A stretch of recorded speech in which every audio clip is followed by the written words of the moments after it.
What's up, everyone? We're live here with Tekken 7, live from NorCal Regionals. My name is Mark, man, and I'm here with Rixta. So it's going to be fun, man. Rixta, I saw that you made the drive all the way up to NorCal. How has the experience been so far? I know you've been playing throughout the day. This is the first time I got to play the new build. Oh, yeah. And it's pretty fun, man. I like the new stages are nice. Console build looks really nice, too. So I haven't seen too many people. I haven't seen a single Miguel today. I've seen a lot of Lees. Yeah, a lot of people have been messing around with Lee Miguel. Unfortunately, not the newest build with Eddie or the Bears. But hopefully in future events we'll be able to. I know there's an event in Europe this weekend, and those guys have the fortunate chance to try out the new characters and the new stages. But right now we're going to work with what we got, and looks like both of these players. We have L-Dog 1, 2, 3, 4 versus Resneps. I think L-Dog's going to be using Paul. But I saw some of these guys playing earlier in the casual station, so it should be interesting to see how this plays out. This is really, I think, the first Tekken 7 event that we've had in NorCal in quite some time. Oh, yeah. So looking forward to see these guys play. And this is a matchup that we don't normally see. We're going to see Yoshimitsu, who's always crazy, different in every iteration of Tekken, going up against Paul Phoenix, the classic American hero. Yeah. I mean, Paul hasn't changed that much. Yoshi changes almost every game. Yeah. This Yoshi, to me, seems to be one of the strongest in quite a while, too. Oh, yeah. And I would say also one of the most fun. So they brought back a lot of the tools that Yoshi players have come to know and love. His down forward 2 is back with his sword too. So it's actually pretty interesting to see what he has. And given the new changes in Tekken 7 system, mainly because of the throw system and also the Oki itself, it makes Yoshimitsu a different kind of monster now. Oh yeah, very true. The one thing I also see a lot too is the helicopter. A lot of people use the helicopter stance as just a straight mix-up. Yeah. It's really strong. Lots of mix-ups. And one of the things that I think really got buffed is they sped up his helicopter stance throw. It's actually, it comes out a lot quicker now, and you can't break that. So it forces players to duck and kind of really rely more on the helicopter mix-up. It was down forward 2 you were talking about. Yeah, not only that, he has a new wall standing punisher there as well. All right, goes for the trooper roll, follow-up into the low. He stepped it, but unable to get a punish with the second hit there of the wall rising 3-1. And looks like L-Dog really trying to find his rhythm right now. He's hopping, it looks like accidentally. Who knows, it might be a mind game. All right, goes for the Fubuki knee, drops the combo, unable to get the follow-up. And it's interesting to note that they actually made the combo follow-up more consistent after that. Oh, it goes for the sweep. Ooh, nice. Second hit. Everything is landing slow motion for me. 2 rounds straight now for Resneps. Repping with the Cyber Ninja squad. All right. Now that sweep with Yoshi, I mean, I missed the old sweep where it would knock down. That was my stuff. Oh, yeah. I think it depends on the player, though, because some people like to have the standing mix-up. Oh, yeah, not me. Yeah, that one player that likes standing mix-up, yeah, he could. Yeah, I mean, it sucks, too, because, like, on block, he's still, like, super punishable, right? Yeah. So he only gets a combo on counter hit. I guess that's cool. They give launching lows to other characters on normal hit. But anyways, let's not talk about emailing people. All right, there's a follow-up. Nice whip punish there. Carry him to the wall. Nice. Goes for a mix-up, and this time caught him. It looks like he sniped him right out of the air, and that should be enough. And he does get a guaranteed follow-up there after the slide. Yeah. See, the helicopter stance, when the back's against the wall, is very strong, too, because he has so many options out of there. Nowhere to move. Yeah. Nowhere to move. The threat of the throw makes you want to duck, but then the mids are all too strong, and it's fairly safe, too, so. Yeah, it's good to see you, Rixta. So I got to ask you now. I know you're traditionally a Bob player, but I've seen you dabble a bit with Akuma. Who are we going to see from you today in the tournament? I was planning to play Akuma, and I probably still will, okay. But I'm thinking I'll play Bob in certain matchups. I'm not sure exactly what those matchups are yet. Oh, I see. You know, I like using Akuma. I use Akuma on and off, but I only use Akuma when players do not know how to fight against them. Yes. That is the key for me. So hopefully you'll have good luck with the Akuma squad. Hopefully something successful Street Fighter-wise will actually come out of this event. Anyways, nice. Able to keep him on the ground. Goes for the trooper roll. This time he should have got a combo there. You know, one of the things you want to convert with once you land that is with the wall rising 3-2. Wall rising 3-2 now having the upgrade going into screw stance or screw state. Ooh, wow. Nice stuff, yeah. See what kind of wall combo you get. All right, goes to the stand into the mix-up and the unblockable.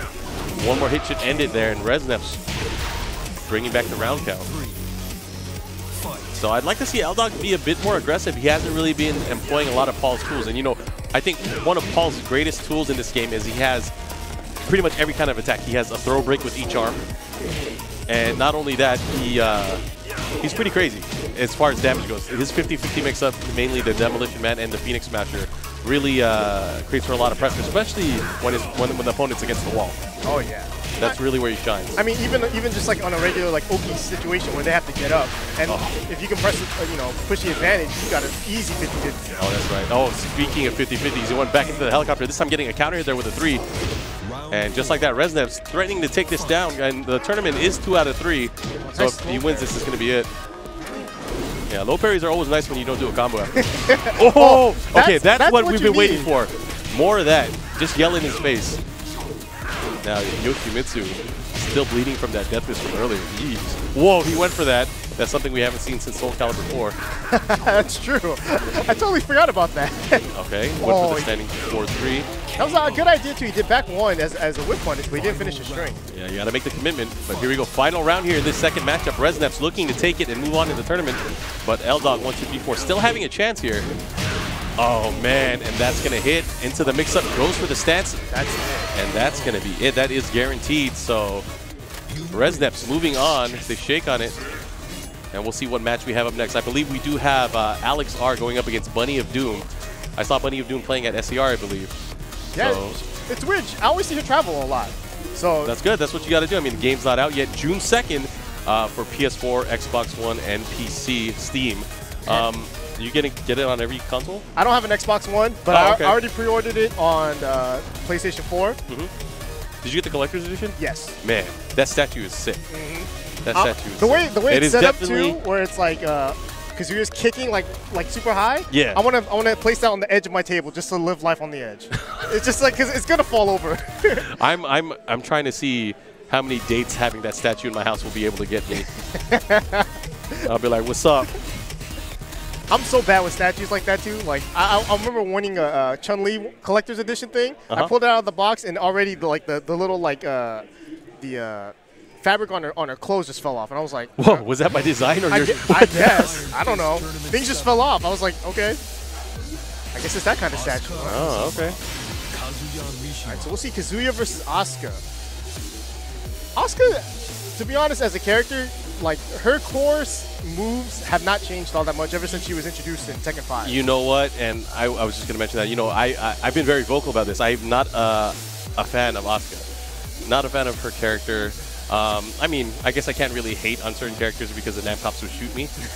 But, you know, it's just a character. She hasn't changed too much in the series. I feel very much like her and Law are probably the most unchanged. And even when they do make the changes to kind of accommodate what the system changes are between, you know, bound and screw, it's still the same inputs with the combos. But, I mean, she has a lot of cool tricks, I guess. She has a launching throw, which, wait, man, now come to think of it, Law also has a launching throw. Oh. Man, I wonder if it's the same character designer, game designer that handles both of these characters. If so, man, that guy's lazy. Anyways, into the match. So Asuka actually, I think, is a decent character. She has a lot of good punishes. She also has some decent mix-ups and the ability to combo from certain lows. So let's see if she's able to employ any of this in the matchup. But Alex R right now picking Z Mishima, one of the two Mishimas in this fated battle for supremacy. Yeah, I personally think Kazuya is probably one of the hardest Mishimas to get success with, but he's one of the coolest. Yeah, you know, when played at the highest level, I strongly believe that the Mishima characters are amongst the best in the game. I mean, very hard to be on point every single time. And just the electric in itself is it's a hard move to do consistently. Oh, yeah. To be able to do it in tournament as well, it's tough for a lot of people. Oh, he went for a jumping through there. Okay, 1-4, pressure, back to the wall, nice. Knew that the last hit there was high, able to capitalize, gets the combo there from the wall riding 2 stun. That was a pretty big risk too, because he could have just low parried the lows, but he decided to commit to the wall standing 2, but it paid off for him. Yep, this time more pressure from Bunny of Doom. Goes for the Hell Sweep mix-up, and one of the great things about Kazuya is he has great range for that Hell Sweep, and it knocks down. So really creating more opportunities. He could do an axe kick, he could do the 4-4-3 to maybe advance for more combos. But he has a bevy of mids, although a bit risky to really keep on the pressure. Is Kazuya the only character with like multiple like rage drives and rage arts? He's the one that has the most options when it comes to rage. Yeah. Aside from Parang, who has 2 rage drops. Oh, that's true. Okay, yeah. Okay, goes for the full 1-2-4 string. But yeah, it's interesting because, you know, we don't see a lot of it, but you can transform into Devil. But now he has 2 ways to transform into Devil because he can do either the manual way with up back 1+2, or he can do the Thunder God Fist Rage Drive into the sky. If he gets upstairs, he'll transform into Devil. All right, here's the pressure at the wall. Misses it, but the last hit there of the new string. And Alex R working on a slight life lead now. That's a new kick. That's the new animation on the down forward 3. Oh, that's the command, down forward 3? Yeah. I thought that was just a friend. Oh, and she went for the rage drive there, but Kazuya just swaying back and giving the back fist. Yeah, that is the new animation. It's interesting. I like that kick. Yeah. It's just a swift. Especially the way it kind of picks up off the ground. It's a decent Oki tool as well. You can really create some opportunities with it. Oh, it's last hit again. This match has been pretty close. I mean, Alex R's been getting a lot of pressure just from Hell Sweep. Yeah, and it had an opportunity there with that kick. That kick is guaranteed afterwards. Could have also done the Tooth Fairy, but it looks like Bunny of Doom looking to close it out and tie up the round set. Ooh, with the perfect. And she did the 3-ring circus. Mid or low mix up. Yeah, and I vote for Tekken for having the most ridiculous move name, man. 3-ring circus, who thought of that? Who thought of that? It's funny because that's how I learned the move. I just learned it by its move name before I learned like 1+4. Oh, you know, that's what you do. You look at the move list. It's not like people make up 1, 4, 3, and 2, and they don't do that. They look at the move names or whatever's in the game, or they'll probably associate with like square, triangle, or something like that. We were just having this conversation in the back when Steve and Bronson were watching this Jin player, and he did mental alertness, the stance. Oh yeah. And then Bronson goes, "What is mental alertness?" And then he just goes, "That's shuffle hands." and so now we've been calling it shuffle hands the entire time. So that's the stance, shuffle hand stance. Shuffle hands. I always knew it as crouching demon stance or mental alertness. Yeah, Bronson had no idea. Yeah. Well, then again, he can't read. So yeah. So Alex R taking that first match. We have a number of matches coming up, so just so you guys know, we are going to be doing Tekken 7 until, I think, about 8 o'clock Pacific Standard Time. So there is a good block of Tekken action. And then tomorrow we have the finals here on twitch.tv/TeamSpooky. And that'll be at 5 p.m. Pacific Standard Time. So we'll have the top 4 of the tournament. Yeah, we're the co-main event for Sunday. Oh, yeah. I love that. All right, so let's see if we're going to get a new stage. It looks like we are going to the Arctic Snowfall. No walls in this stage. I believe in this build of the game, I think the only stage with no walls. Is that right? Correct. In this build, at least. Oh yeah, okay. Yeah, because I thought there were some missing stages still, right? Yeah, in this version, unfortunately, we don't have all the stages. Obviously, missing things like the Forgotten Realm with the Tower of different floor breaks. Oh, that's right. Yeah, I haven't seen that stage in a while. Also, some of the new ones are infinite stages as well. So here we go. I thought I saw the stage quite a bit today. Oh yeah. I mean, if you look at it closely, I'm not going to call it out, but there's only like 5 stages in this. Oh, here we go. I'm glad they put one of the new ones in though. I like that. Oh yeah. The new Soul Calibur stage, as I like to call it. Stage. You're talking about Claudio's stage. Yes. Very Soul Calibur feel to it. I don't know what it is. It definitely looks like they copy pasted it. All right, nice. Gets the God Fist. Unable to follow up with a combo. Oh, put the brakes on. Ooh, sidestep through counter hit. That move always reminds me of Alex Valle.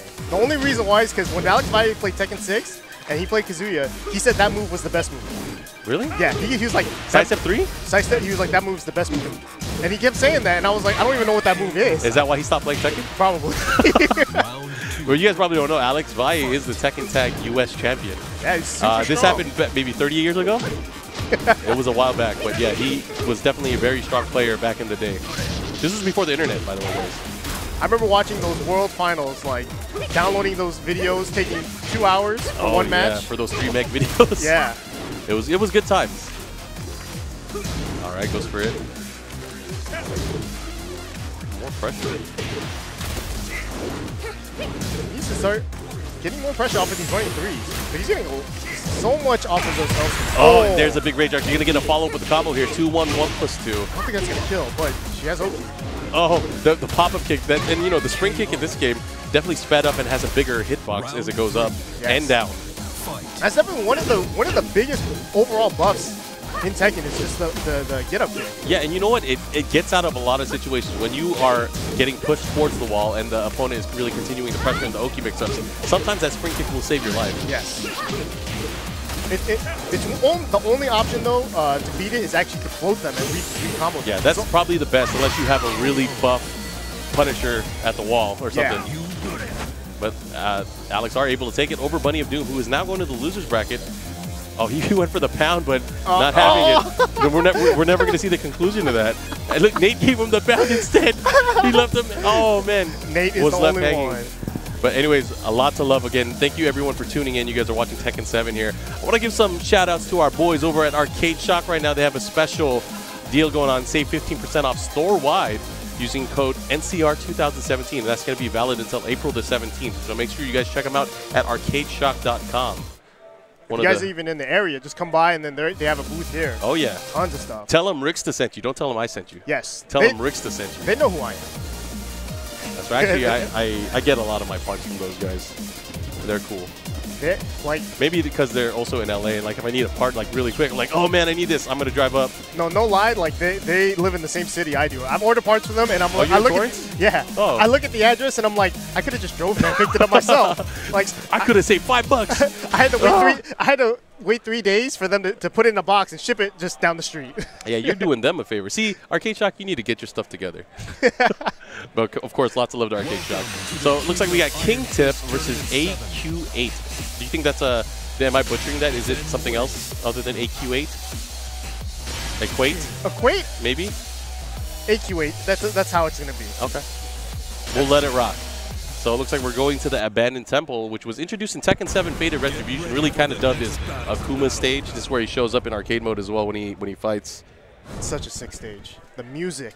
Oh yeah, I love the drama. You know, the music in the arcade version, when you fight him in arcade mode, it's different from the music in versus mode. Is it? It's more dramatic. Oh. So it's actually pretty sick when he jumps down from the top. Oh man, it's sick. That sounds so tight. Maybe, you think they'll let us stop the tournament so we can play and get to the last boss? All right. Looks like King Tip making sense of his name, using King. Maybe a fan of Q-Tip, maybe? No? Am I the only one? Versus AQ8. Well, you can combine both their names together. Yeah. So I saw AQ8 play actually earlier today. Oh yeah? How is he? Solid Fang player, solid. Yo, I mean, man. He's doing, his combos are not the up-to-date combos, but you know he knows what he's doing. Doing Tekken 6 Tag 2 combo still? Okay, let's see what he does. All right, gets the new down back 1 series into the follow-up. I mean, I like that. There's a good mix-up after that as well. And you know, we're talking, you were just saying that he's a solid Fang player. I think half of being solid is picking Fang. You pick him, you are a solid player. That character hits like a truck. You can even do old combos and it'll still hurt. Yeah. Okay, gets the fish out of the air, able to convert with the combo there. Nice. That up forward 2 from Fang 2 has a huge sidestep. It's very, very evasive. Yeah, and it could cause a lot of problems for a lot of the cast if they don't have anything to kind of like deal with it. But luckily, King is a good character. He always has something. Oh, back turn mix up goes for the back turn 3. What was back turn 3 introduced? Tekken 4? Tekken 3. Oh, Tekken. He had it in Tekken 3. Tekken 3, really? Yeah, back turn 3. Oh man. Did he have the just frame in Tekken 3 though? Yes. He actually had a guaranteed giant swing after back turn 3 hit in Tekken 3. Oh, it was crazy. Tekken 3 was a little bit before my time. Before I knew how to play cheat. That game was all cheap.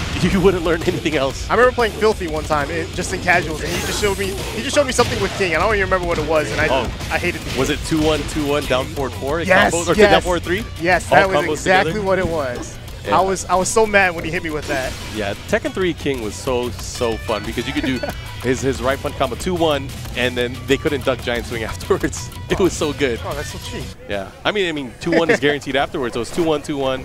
Free mix-up, 2-1, 2-1, tombstone throw, guaranteed attempt. It reminds me of Wang in like Tekken 5 TR. Oh, back 2-1, 1-4. So good. A little bit too far. Oh, I surprised he got it. Well, okay. He got a little too excited there. Went for the rolling Soban instead of the running power bomb. Ooh. That's what happens when you don't button buffer. If you just hold 4 and then do running 2 while you're still holding 4, you'll always get the throw. That's true.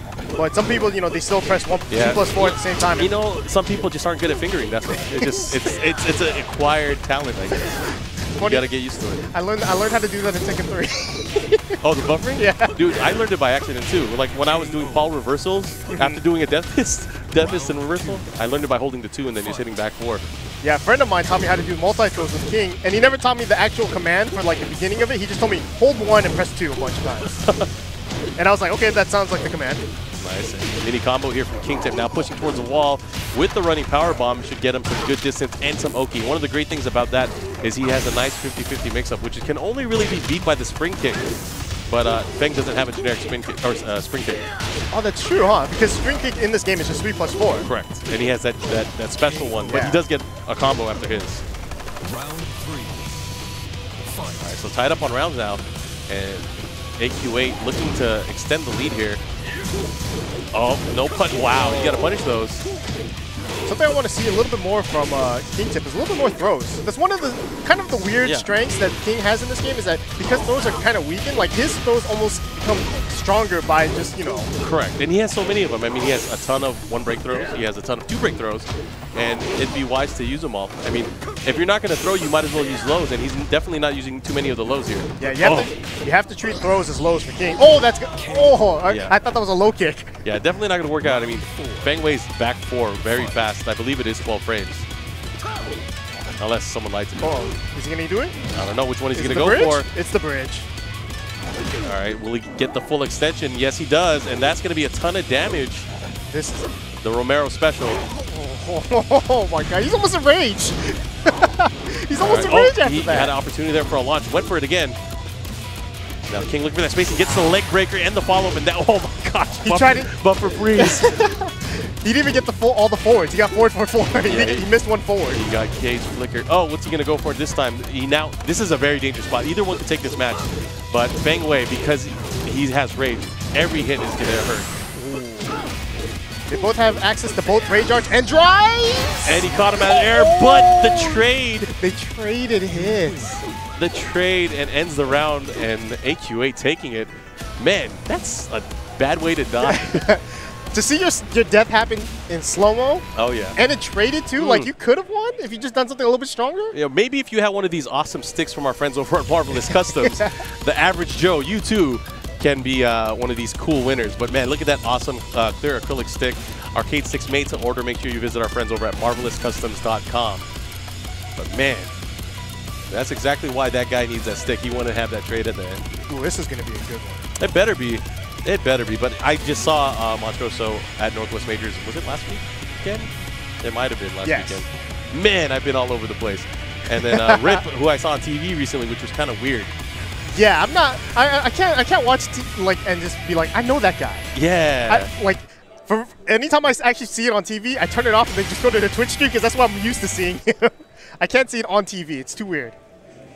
But of course, that's a big thing for the fighting game community. If you guys so sick. Haven't seen it, Street Fighter now part of E-League, which is part of TBS's broadcast, really showcasing the game and the community. Rip is one of the many commentary team members on the show. Alongside Tasty Steve, which I think we'll see later. He entered the second pool, so. Oh, nice. He was able to squeeze in. Yes. Yeah. Stealing all the Tekken talent, huh? Yep.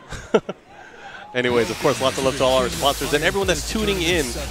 Looks like we're going to have the matchup. Of course, we're probably going to see Law from Rip.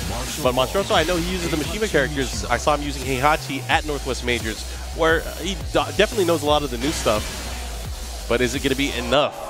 We'll find out. Yeah, this one will be a little bit tough for him. But I don't. Monstroso is super solid, and he's playing in Mishima. That's two pluses already. Yeah, but I mean, it is Rip. Yeah. And Rip is known to play kind of dumb sometimes to his own benefit. All right, so we're back at the Abandoned Temple once again.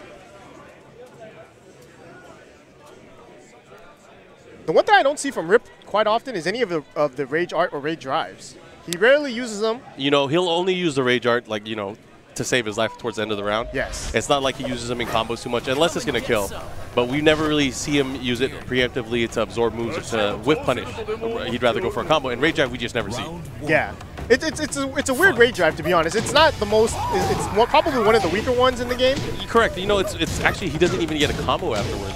And a lot of the low rage drives do kind of lead to combos for most of them. Yeah, his would have to be near the wall for him to wall splat, kind of from a distance. Correct. He does have some interesting properties though. So if you do get a wall stun and you have rage, you could kind of sidestep Dragon Tail rage drive. Yeah. And resplat to the wall. You could do some cool stuff like that. But I mean, it's so hard to pull off in matches just because of the speed of the Dragon Tail. Oh, went for it. Oh, and the standing fork. Great whiff punish there. Great presence of mind to use that. Oh, counter hit, 1, 2, 3. Here's the follow-up. Goes for it, and he drops some punish. Why would you do that? See, that's why I say I don't think we see rage arts or rage drives from him because he'd rather just do down 2-3. That's more embarrassing than getting hit by a rage art. It's getting hit by counter hit down 2-3. I blame Jimmy for that one. Jimmy, ever since he got hit by that at EVO, it's been like a staple in his gameplay. He definitely popularized the move by getting hit by it. Not only that, he is still traumatized by it because obviously he's from NorCal and he's not even at NCO. That's how bad that hit. Anyways, here we go. Wow, got him in the stance there. Oh, that sucked for Monstroso because he thought he could hit the wall standing 4-4, but instead he gets launched for blocking it. All right, now pushing towards the wall, goes for the hop over, classic rip. This time, gets the health lead punish, pushing towards the wall here, gets a follow-up. Doesn't get the down 1. Still got the down back 2 though for the kill. That was kind of risky. He can win for down 2-3 again. Oh yeah, this time catching him out of the air. Here's a mix-up for Monstroso. He's been going for a lot of mids lately. He hasn't been going too much for the lows. This time Rip with a 50-50 low of his own. Now pushing towards the wall, legend kick. Here's the mix-up. Has him back towards the wall. Ooh, power bomb. Nice, that's a good throw at the back when you're back against the wall. Yeah, and that's the best thing. It's like it can switch camera angles whether the throw hits or whether it's broken. Yes. So it's a great way to kind of evade the danger. Down 1. Don't tell me he's going to do down 2-3. Oh, banana peel. Got too much life to do. Yeah. I don't think he's ever finished a combo after down 2-3 hits because it's always just kills. All right. Nice, gets the back 4. Unable. Oh, wow. Big flip kick. Rip was definitely ready for the low option there from Monstroso. Ooh, messes up the DSS legend kick. Okay. Nice. Good punish. That is. It definitely knocks down as well. Ooh, into the crouch dash 3.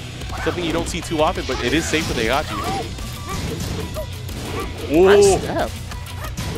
Good step, but unable to capitalize. And one of the great tools that Heihachi has for stepping is down forward 1 because of it being as fast as it is. Down forward 1, 13 frames, but also really able to hit confirm it as well if you got those.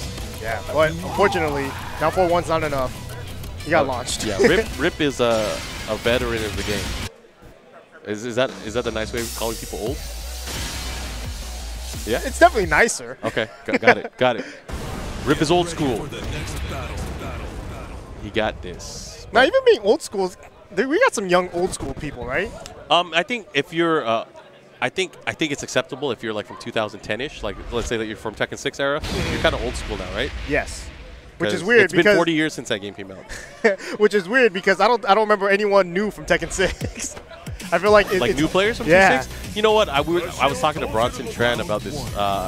About how a lot of new players didn't come into the scene after Tekken 6 and after Tag 2. Actually, I think Tag 2 brought in a lot because of the excellent net play. Yeah. But all those kids are pussies.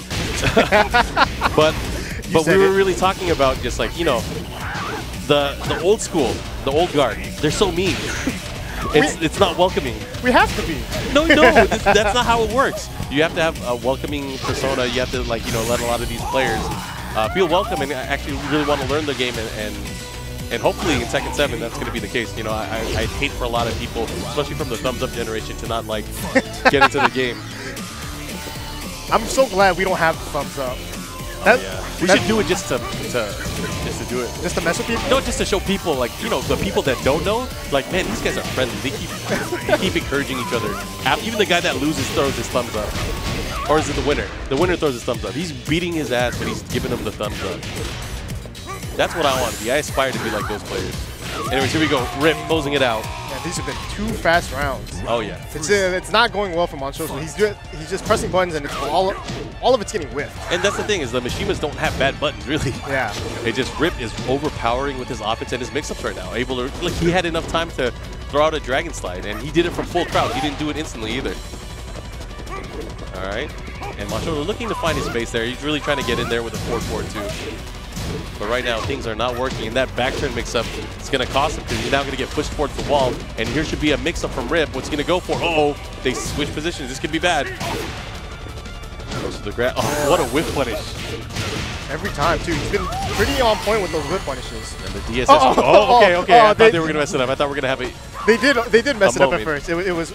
They rock, paper, and then they finally went down to settled. paper. Yeah. You know, if we did throw out the slow motion there, it might have been worse, but yeah, it's going to work. But even though they couldn't match strikes there, we do have Fantasy Strike in development now, fantasystrike.com from Sterling Games. They're actually here at the event showcasing their title, and it's actually really cool. I'm looking forward to more from this game. Obviously, you guys know Sterling. He's been part of the fighting game scene for a long time now.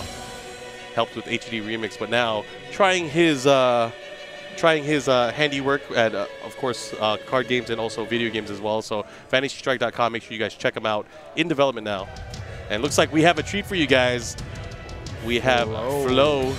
And a lot of you guys probably don't know this, but Flo is an old school Tekken player. He's never been a good Tekken player, but he's an old He was good enough to represent USA at SBO one year. Oh, it's because he won the Last Chance Qualifier. Yes. Which is, after Last Chance Qualifier at SBO is actually pretty hard to get into because it's single elim.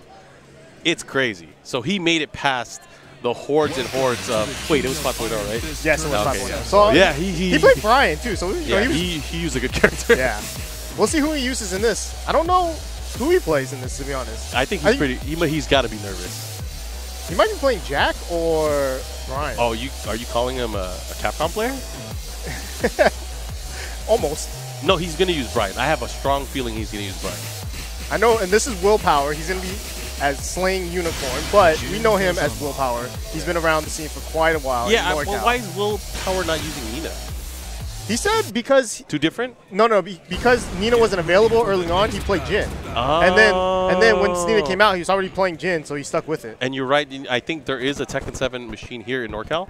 Yes. But there's no Nina. Yeah, because it's not Fated Retribution. 7.0, so Jin, I don't think... He's a lot sicker in this version than he is in 7.0, but it's still kind of the same. Yeah, I mean, for the most part, it's the same, but he does have new combo extensions, different moves that really complement his overall game. But...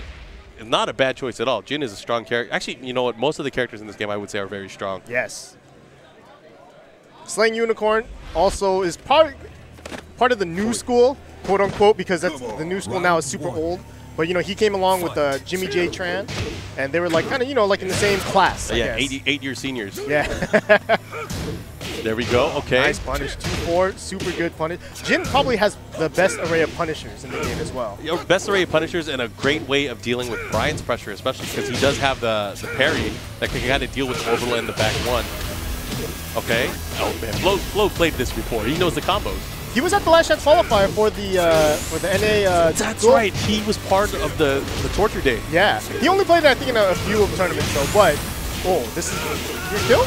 It should kill. Down 3-2. Nice. I thought he was going to do a tag 2 combo for some reason, but then I realized he didn't play tag 2, so he doesn't know those combos. Oh, then he could probably be the best Tekken 7 player. Yeah, exactly. He's not restrained by old combos. Yeah, for sure. But I mean, he's doing well right now. He's using the machine gun punches. He's using the usual Brian moves to throw out, right? Yeah. Okay. This time he's going to get the wall. Oh, never mind. Timing a little bit off there. You would think Will, would be okay in this match because he played Jimmy. But Flo's not Jimmy. That's the thing, is a lot of people will be like, oh, he gets all the Brian practice in the world. Brians are different. Yes. Well, actually, every character is different. Like, you could be used to one guy and their play style, but you probably wouldn't be used to someone else's. Yeah. And that's the great thing about Tekken is, like, the diversity in gameplay styles can really affect the matchup. I mean, being from SoCal, I played against Rip and Just Frame James, and they can't be two more different law players. So. Correct. You have to play, in that instance, you have to definitely play the player. Yes. Play against their weaknesses, play against their stupidity, whatever you want to call it. Nice, okay. Wow. I don't know what that is. I don't even know what he was trying. Did not work in any Tekken game. But Willpower going up now 2 rounds to 1 here versus Flo. Flo's going to really have to channel the Flo Nation for this one. Okay, wow, I forgot about it. That's a new transition there from the while standing 1-2. If I was Willpower, I think I would try to take as much advantage as possible. Doing a lot of new Jin things. So I can't even remember the last time Flo's probably seen me. But I think he is getting away with a lot of things, actually. Oh, for sure. But he does have Rage down. Oh, big counter hit. He's going to use his Rage Art. Don't do it. He doesn't know it. Okay, just... well, that's good enough, I guess. But it's kind of sucks there because a drop combo, of course, leading to his death there. Willpower able to capitalize now. Up 1-0 versus Flo. And it looks like we're going to maybe a character select. Now, I know Flo did play a little bit of tag team. He used Lars. He used Brian. Right. And who I don't know who else he used. For some reason, I just imagine him picking Jack because he probably talked to Justin for a little bit, and Justin's like, yeah, just do 4-4-1. There you go. Yeah. You just, I think it's called racial profiling, but it's not racist. It's Gamist? Gamist, yeah. Gamist profiling. Oh, he's a Capcom player. He talked to Justin. It's weird because I don't see Flo. I remember Flo as a Soul Calibur player. Yeah. Before anything. So of course. He just, you know, his name got popularized with Capcom games, but he's always been kind of the 3D player to me. Oh, yeah. And great player, of course. I mean, he was part of the Tekken 4 National Tournament, did very well at that event. And then he just, you know, kind of started playing other games. But I definitely know him, of course, of his very talented Taki play from Soul Calibur 2. All right, let's see if he's able to make, oh, he blocked that in time. Now, Jin is, again, a great character. Oh, see, he tried to punish there, but just out of range. And wow, what a whip punish. He didn't, okay, he had to think about it. That pause there wasn't the game lagging, it was Flo, his brain lagging, trying to figure out the follow-up there from the screw. Okay, that is not what you do. Was that like a Tekken 5 low parry combo? I think so. Yeah, when they were grounded still. Yeah, where you could get a launcher after low parry. Oh man, he got it. He got it. Hey, that's a new combo too. That is, he made the adjustment. He is adapting on the spot. And I see the laughter from the crowd. I see Rip just laughing his ass off. You have to remember though, Flo's a fighting game player, so you know even if he doesn't know the game itself, he knows how to play player versus player. Oh yeah, he'll definitely play against the player. You know, he has actually one of the best methodologies going into a game where people are of equal experience and skill. He'll just copy what someone else is doing and do it better. Yes. So right now, obviously, he does know some Jack play, but he is just working the mix-ups in his favor. But Jin coming in, oh, caught him out of the air. Or let's see what he does here. Oh, big whip went. And Will has been whipping a ton, which has been giving Flo all these combo opportunities. Flo's not getting the best damage out of these combos, but the fact that he's getting combos is good enough. All right, now a follow-up here. What's he going to go for? This is not looking good for Will. No, and Will's going to definitely have to turn it up because right now you cannot let Flo control the mix-up game. Oh, big one. This could be it. Oh, nice. Okay. And that is like, I mean, you have the whole world. Oh my. Uh-oh. Never mind. I bit my tongue. Flo didn't break that normal throw. Oh, he doesn't know it. Yeah, that's taking advantage. Flo reeled back in his chair. He managed to put the back of his head on the back of his back. He did a backflip just now. Oh man, I think his shirt came off. Anyways, nice down forward two again, and you know, just Flo knows the gaps between the strings, able to thread the needle there with that launch, and a follow-up with the combo. As you can see, Flo's playing a very strong spacing game right now. Nice sidestep there, but did not break the throw there. Now what's he going to go for? Went for the hell sweep, and that's going to be it. Flo should be able to take it here. Yes, and that is 1-1. We're going to the final match here. Let's see what Will decides to do. I think he's just going to go to... I mean, he would not think about Nina, would he? I don't know how Nina fares against a Jack. I don't know that matchup, well, to be honest. He obviously doesn't know it either because he can't play Nina. But, I mean, for the most part, Nina hasn't changed. Yeah. She hasn't changed. You just have to know that while rising 1+2 does screw. He's kind of jumping around. He's thinking about it. He hovered. Nah, he's going back. He's not going to hover hand Flo? I think Jin's probably a better choice overall, just because Nina hasn't changed that much. I'm sure Flo remembers seeing down forward 1-2 and knowing that there might be a third hit. Correct. All right, you're right, because she doesn't have any new threatening lows. I mean, that's one of the things is like with Jin, he is not pulling out the tricks. He is not going nuts. And I feel like that's what he needs to do, is he needs to pull out all the tricks. We'll see how it goes. We're going to be in the new stage. And, you know, Will shouldn't have any excuse. Jack hasn't changed. Jack definitely has not changed. Yeah. That down forward 2 is still going to be the same. That down back 1 is still the same. You know, that's actually kind of interesting, though. I don't know how much Jack experience NorCal has. They don't. Almost every region has like a pretty solid Jack player. But California has not had a Jack player since like Arario. You're right. And actually, you know, in NorCal for a while when... Actually, Ricky's still here. So Ricky did use Jack in Tekken 6. But, I mean, that was 10 years ago. Yes. That was 10 years ago. Well, was it really 10 years ago? It was 7 years ago? Tekken 6 came out... The first one came out in 2007. Yeah. Okay, but the console one obviously was around 2009. Yeah. All right. Good pressure pushing towards the wall here.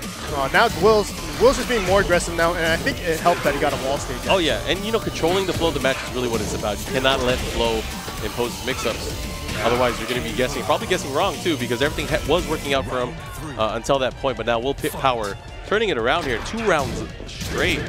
Not punishing that down forward too. Might be hard for Jin to punish because of the range. You know, Jin could definitely punish it. He has that fast. 1+2? That thing will hit for sure. He could also at least do down forward 1-4, because down forward 1-4 now a natural combo. Oh, yes.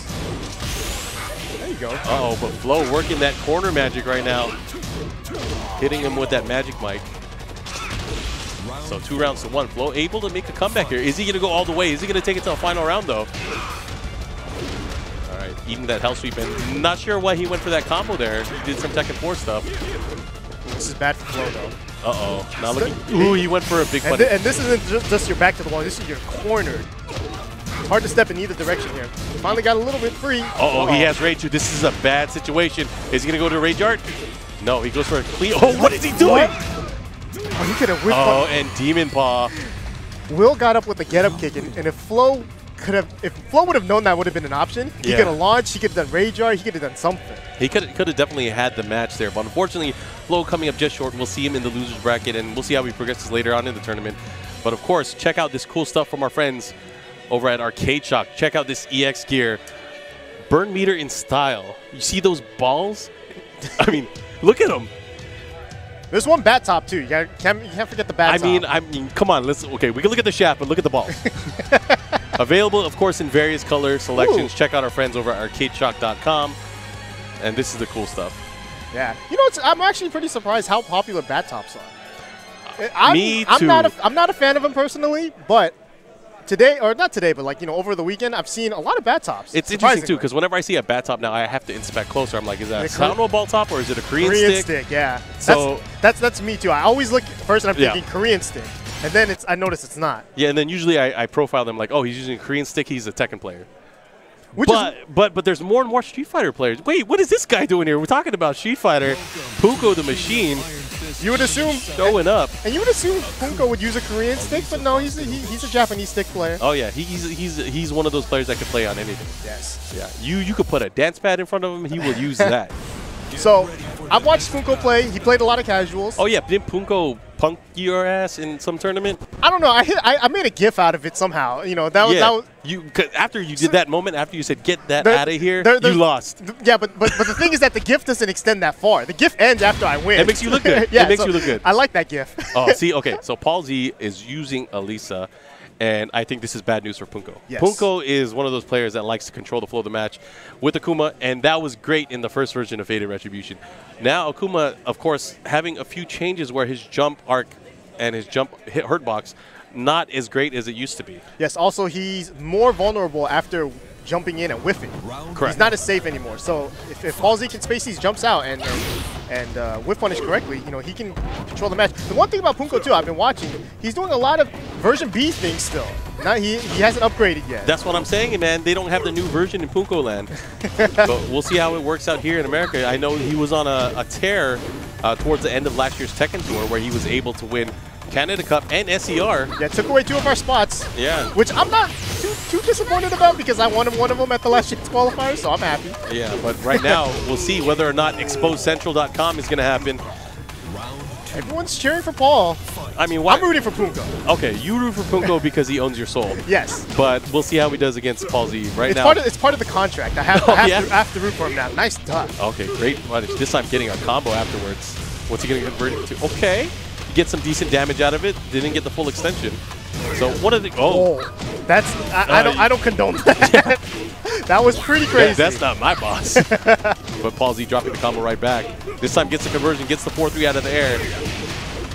Interesting combo choice there from Punko. Yeah, not sure what that was. Gets the bring down back forward. There's the follow. Going the other way now. Oh, the power crush. That would have been it. Okay, 4-3. Into the mix-up. It would have been enough. Into the down forward 3. Wow, good stuff. I'm always wondering, too, whenever I see down forward 3, if that was supposed to be down forward 3 or down 3. But the great thing is down forward 3 a lot faster than down 3 15 frames. And, you know, I'm not mad at that move. That's a nice quick mid-poke. Yeah, I get it a lot, and it's never on purpose. It's always because I'm trying to do down 3. So what happens when you try to go for down 4-3? I never go for it. So if it ever comes out, it looks like I did it on purpose. It's never on purpose. Oh, this might be a mind game for anyone that's watching that might face Richta later. But right now, chopping away at the ankles. Uh-oh, this is bad. Has super. Oh, that's going to end it. He's going to win this round for sure. Nope. Yep. Nope. Oh, never mind. If you land your combos, Punko. Yeah, I didn't like the way that combo was going. Like I didn't know if he was going to use his meter, and like if he went straight for super, that would have killed him. Definitely not easy fighter 5 here. You got to learn combos. But right now, let's see if he's able to. Oh, caught him counter hit, second hit. I don't know why he's going for that combo. I guess maybe that's the only combo he's comfortable with. Right now, controlling the offense though, definitely what Punko needs to do. And Paul Z is going to have to turn it around here. Goes for the big sweep. Again, this is the second hit landing. Yeah. Oh, that's counter hit. And I've noticed Punko to do that a lot whenever pressure is being put on him. Yeah, Punko's, he's still doing the Demon Flip 4. Yeah, Demon Flip 4 pressure not as good as it used to be. Yeah. It no longer gives you as much buzz. And in fact, a lot of the moves that Paul Z is able to do would interrupt. Yeah, and the other thing too is that before it was a mid. Now it's a special mid, so you can block it crouching or standing. Yeah, so it's not there is no mix-up from Demon Flip anymore. There is no mix-up. Well, there's the 2, but that's like, slow as molasses. It's basically 2 and throw is the real mix-up. Correct. That might hit. Oh, and the jump. And nice. Paul Z taking that first match. Now, Punko, what is he doing? What's that wet spot? What is he doing? I think he was attempting for the belt. So I'm wondering why he's doing the 2 into Shoyu as a combo. When I was watching him play casuals, the one thing I did notice was that he went for the down forward 1-1, down 1-2 tech trap, which no longer works. Yeah, and I think you were whispering to someone to be like, hey, someone tell him that doesn't work anymore. I wasn't whispering too hard. All right, okay, put the brakes on. Nice. The running 3+4, one of the best mid poke options that Alicia has. Very safe. Yeah, this is going to be very good for Paul Z right here. I think. It went for the Wild Rising 1 into Demon Flip. And again, Paul not reacting to the Demon Flip. The Demon Flip is so vulnerable now. You're able to sidestep, you're able to jab, you're able to do a lot of things to really stop the pressure. Yeah, I think Punko needs to recognize that and use the Demon Flip throw more. Oh, he needs to break the offense. Now pushing towards the wall. Interesting, like you mentioned, he's using the standing 2 into the heavy Shoryu, which is a great wall carry. He does recover fast enough in time where he can extend his combos if he splats on the wall properly. Yeah. But it hasn't been. Ooh, EX counter hit. And that, of course, does a ton of damage there. I haven't seen him use too much of the down 4 or the crouching roundhouse kick, but that obviously is a great tool. That doesn't matter anymore. Oh no! That's an interesting idea for Punko. He might be able to get something here, but the side wall stun, and that's going to be punished. No, not enough. That's negative 14. Yeah, the heavy one is not that punishable where she gets a full launch like that. The only way you can actually punish it is if you can duck the actual the hits from the Tatsu. Yeah, the first hit is special mid too, so you could be in the blocking state the whole time. Okay, follow up, goes into the running 2 combo. This time blocking it and Punko taking full advantage. He's gotten hit by way too many of those, and he should get a wall here. Wow, it didn't flip him over. That was weird. Hit way too low. The second hit of the down 4-2 didn't hit. Wow, that was he had meter too. Well, he still has that meter. Yeah, I guess he was saving it for another day, but right now, potential final round here. Punko looking to tie up the set. No tech partner. Okay. Oh, this is gonna be. And he goes for the easy one. What is he doing? Reset City. That was charged up well enough either. Yeah. Oh, this is good for him. Had to get at least a level 2 there. Oh, what a whip punish there from Paul Z. Paul Z looking to tie it up here. One more mix-up could do it. What's he gonna go for? Oh, put the brakes on. That was a good idea from Paul Z. I would have demoned that. Oh, running 3. Follow-up. Is that gonna be it? He could have killed if he went for a sweep. Damn, and the down 3. And he's just letting him jump towards him. And Akuma. The thing you have to do against Akuma, if you jabs are very, very strong because it stuffs him out of the air if you hit him early enough. Yeah. So it's almost like you're forced to put pressure on him. Yeah, you don't want to let him get away with it for free because obviously the advantage would be in his favor. Yes.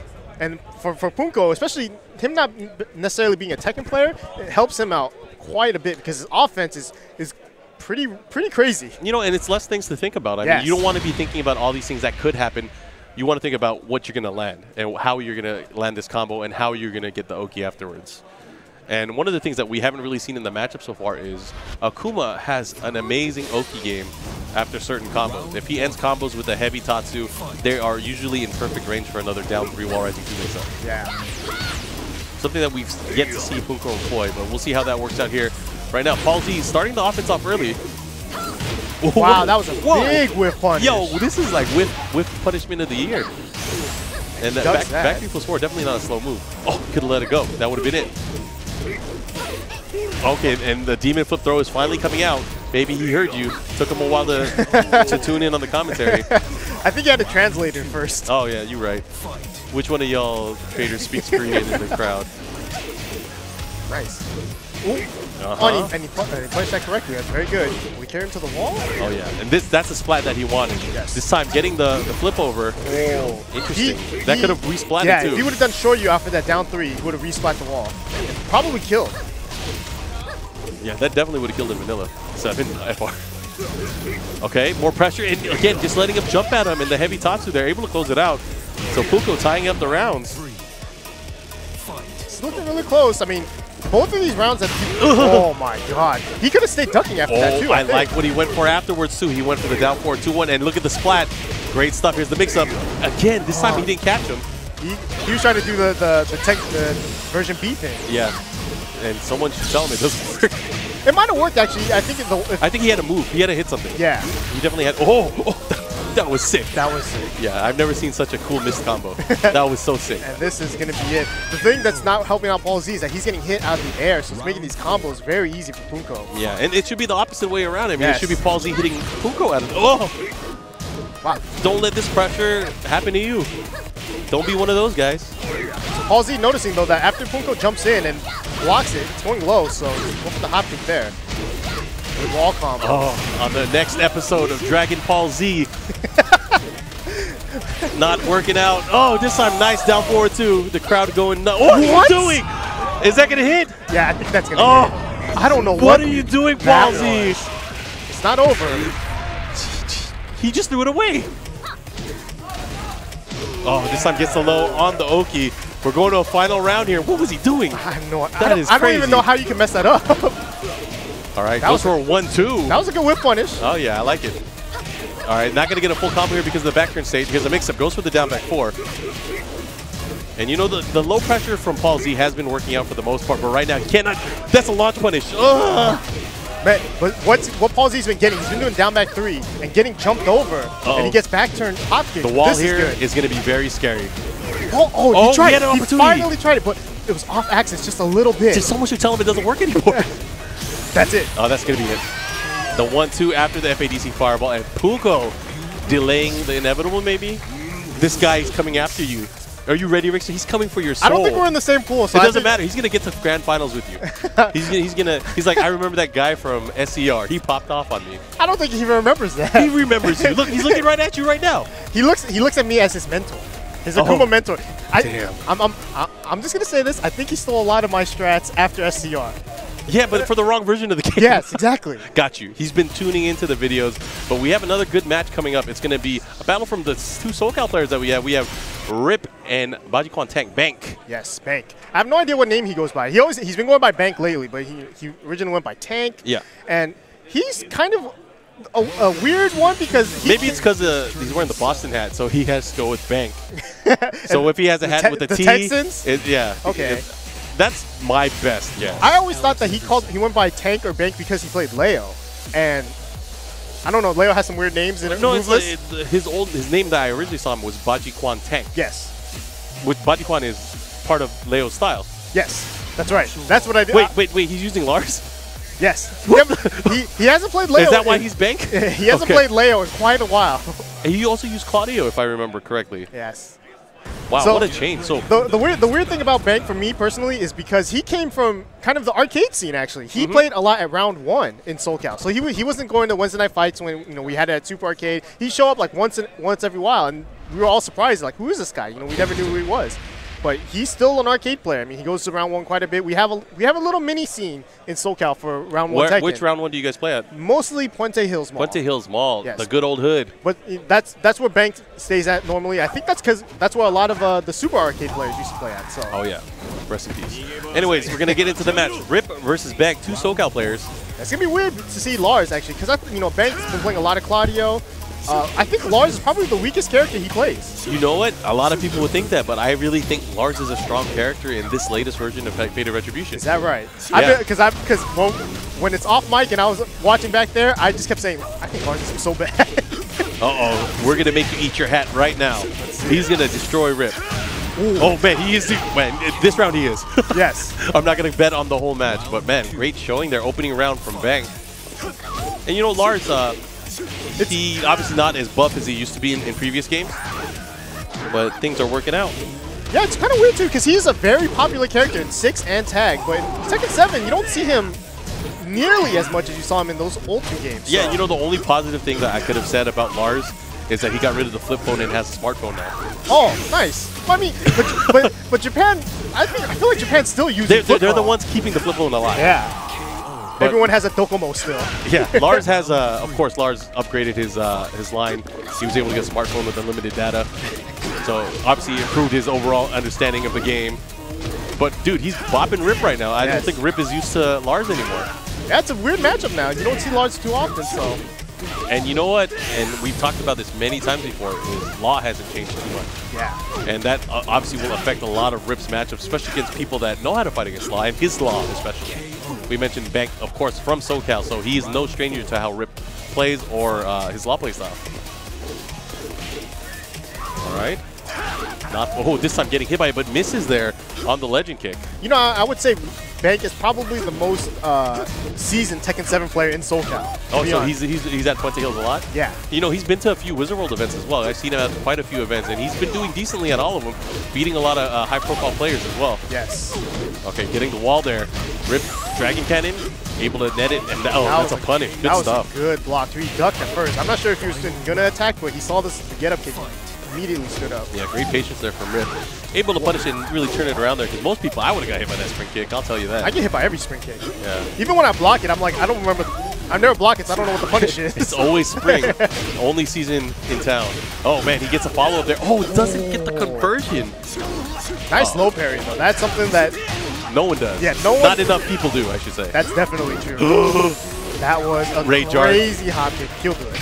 That sucks. I mean, you go for the kill there. Like, you know what? I'm going to kill him with the low. It's going to be over. But the hot kick comes out. The classic.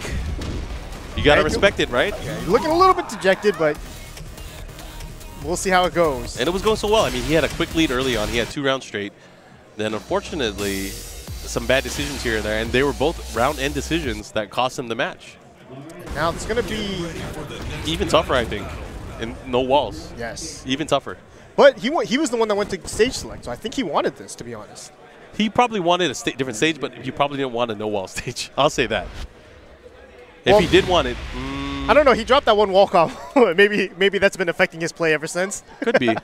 I mean, Law has some decent wall combos as well, so it could be a good play. We'll see. Yeah, because actually, you know what? The open stage combos that he's been doing with Lars, I actually like a lot.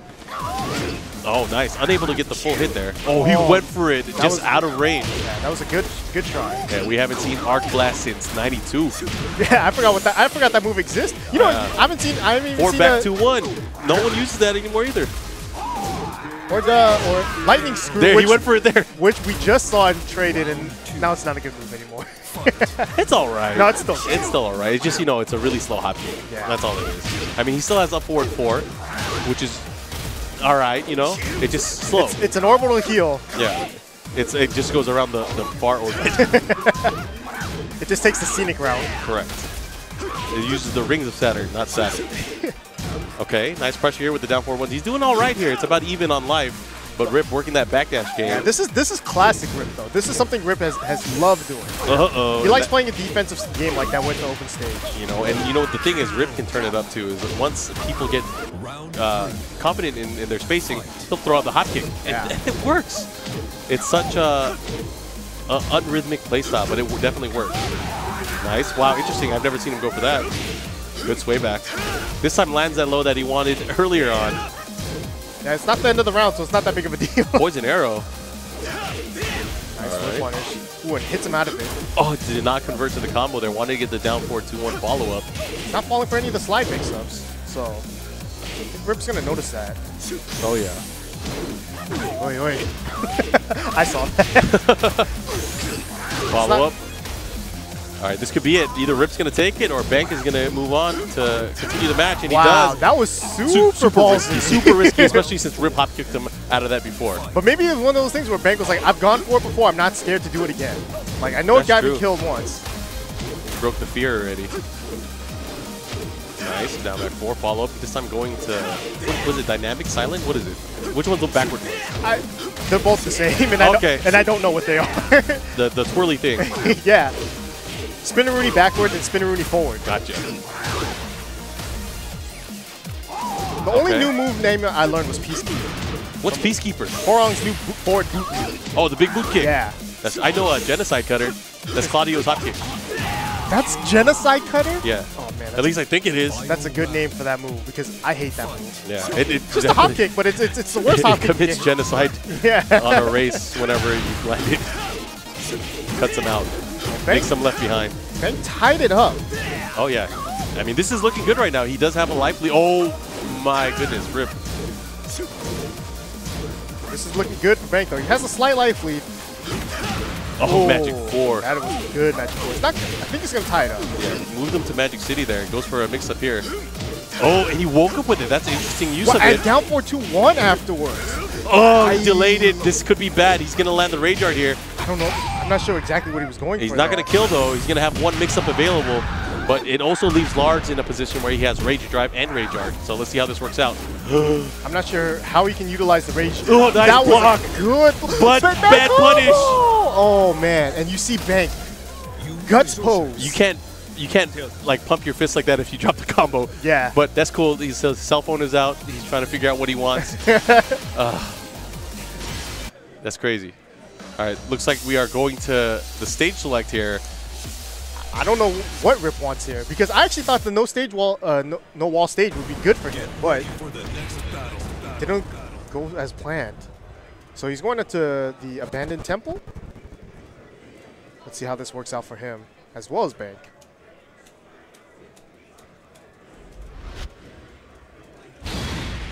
I wonder if Bank has been playing Lars a lot lately. I mean, it has to be the case for him to be playing him at this tournament. If I'm able to hang with a player like Rip, I'm going to say I never practiced Lars in my life.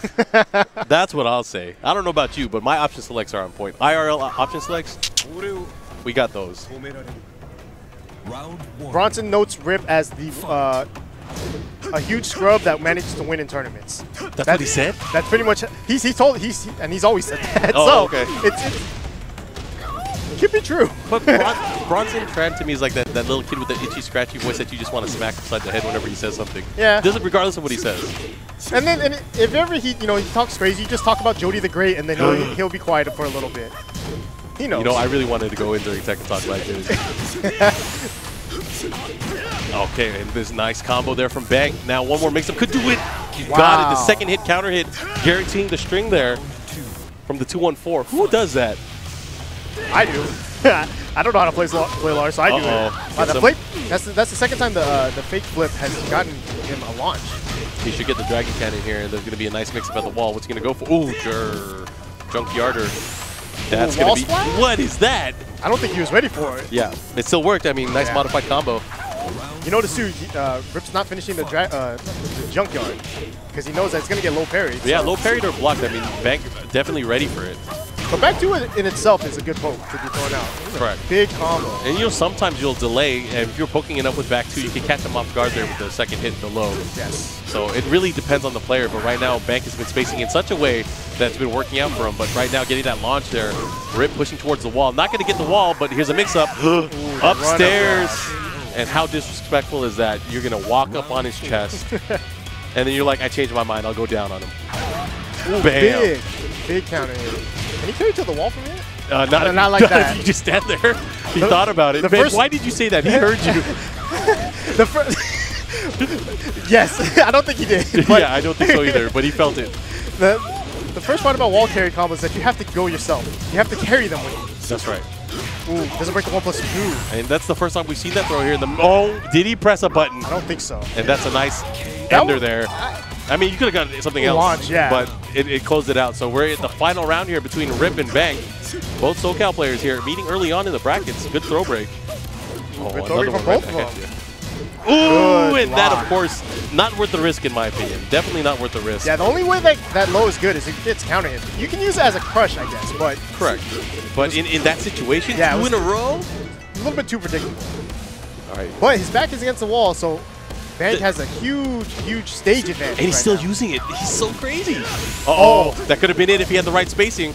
This is where Rip gets kind of crazy, though. Yeah, Rip gonna put the pressure on. Oh, it's counter hit. Nice. And Bank takes it. He was pumped.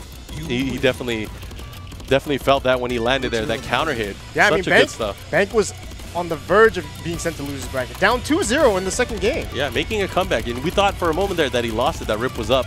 But unfortunately for Rip, and fortunate for Bank, Bank able to move on. And we'll see him later on today.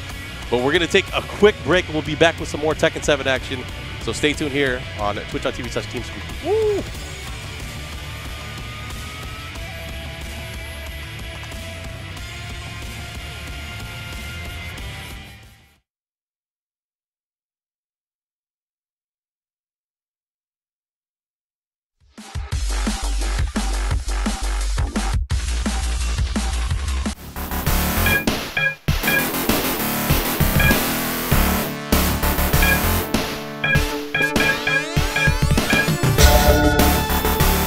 Coming out, he's gonna get taken. Oh, and Doom is still up there.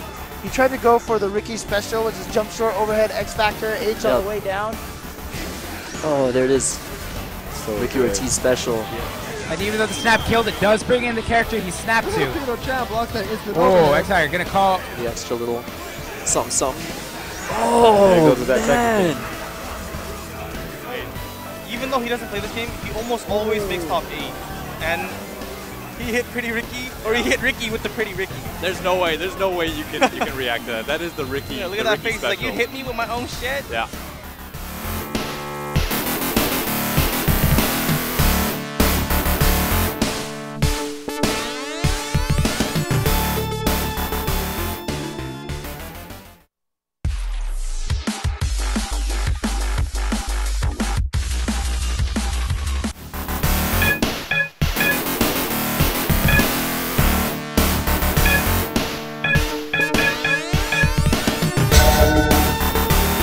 at this point. Oh, he met. Now, is this going to be enough?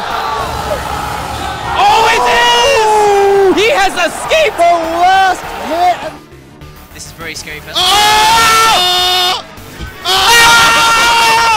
What the? Big part of this game.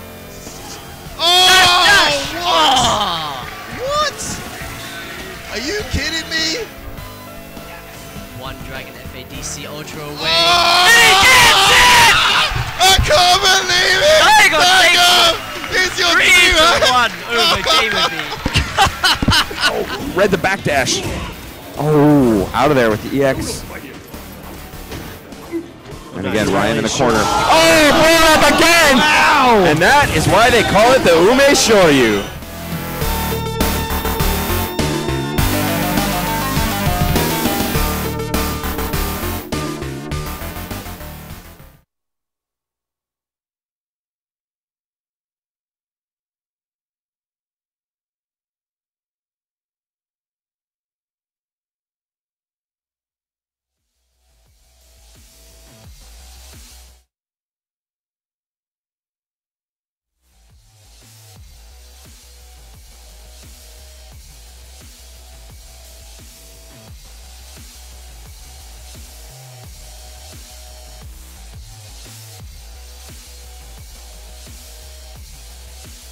Welcome back, everyone. You're watching Tekken 7 here, live from NorCal Regionals. My name is Mark. I'm here with Rixta, and we're going to get into our next match, where we have, in the losers bracket, we have Monstroso from the Pacific Northwest. We saw him recently at Northwest Majors, and he's going up against AQ8, the Feng player that we saw earlier in the stream today. Really hard to, kind of predict who's going to win here, especially when we're paying attention to Daigo's match on the main stage. But we'll kind of find out who's going to take this. Just because I've seen Monstroso, I'm going to choose him. I don't He's know. repping that Seattle Tekken. Yes. It's only him and Silence from Seattle that came out. Correct. No, you have no one from Portland or anyone like that, but still a good turnout, man. This is actually a pretty big turnout for kind of like a last minute like showing. Yeah, I'm surprised. I mean, Kenji and Geese Master didn't make it down here because it's a 6-hour drive from Portland, not too bad. But anyways, we're going into the Dragon's Nest, and it's going to be this is a hard battle. This is Fangway versus Heihachi, two of the baddest mofos on the planet. Yeah, nice block, wow. Every hit hurts. Ooh, especially when they whiff like that. Even that hurt. Nice down back 2. Down back 2 is probably a staple low for Heihachi ever since it got buffed in the tag. It used to not do as much damage and didn't look as painful, but now it does a ton of damage. Alright, TP. See if Fang can get some offense started here. Nice. Able to swap him out of the air, but unable to follow up with a screw. Oh, that is guaranteed. That is a new addition here in FR. Good stuff from Monstroso. Very interesting string. I always like that string. Forward 1, back 2 from Heihachi. I learned that in Tekken 3, and I never knew how to use it. But it's a very good poke. Like that, right there. Ooh, no punish. Right, nice pokes from Fang. This is where Fang gets a lot of his offense started. It's just standard low pokes and strong mids. No launch punish there.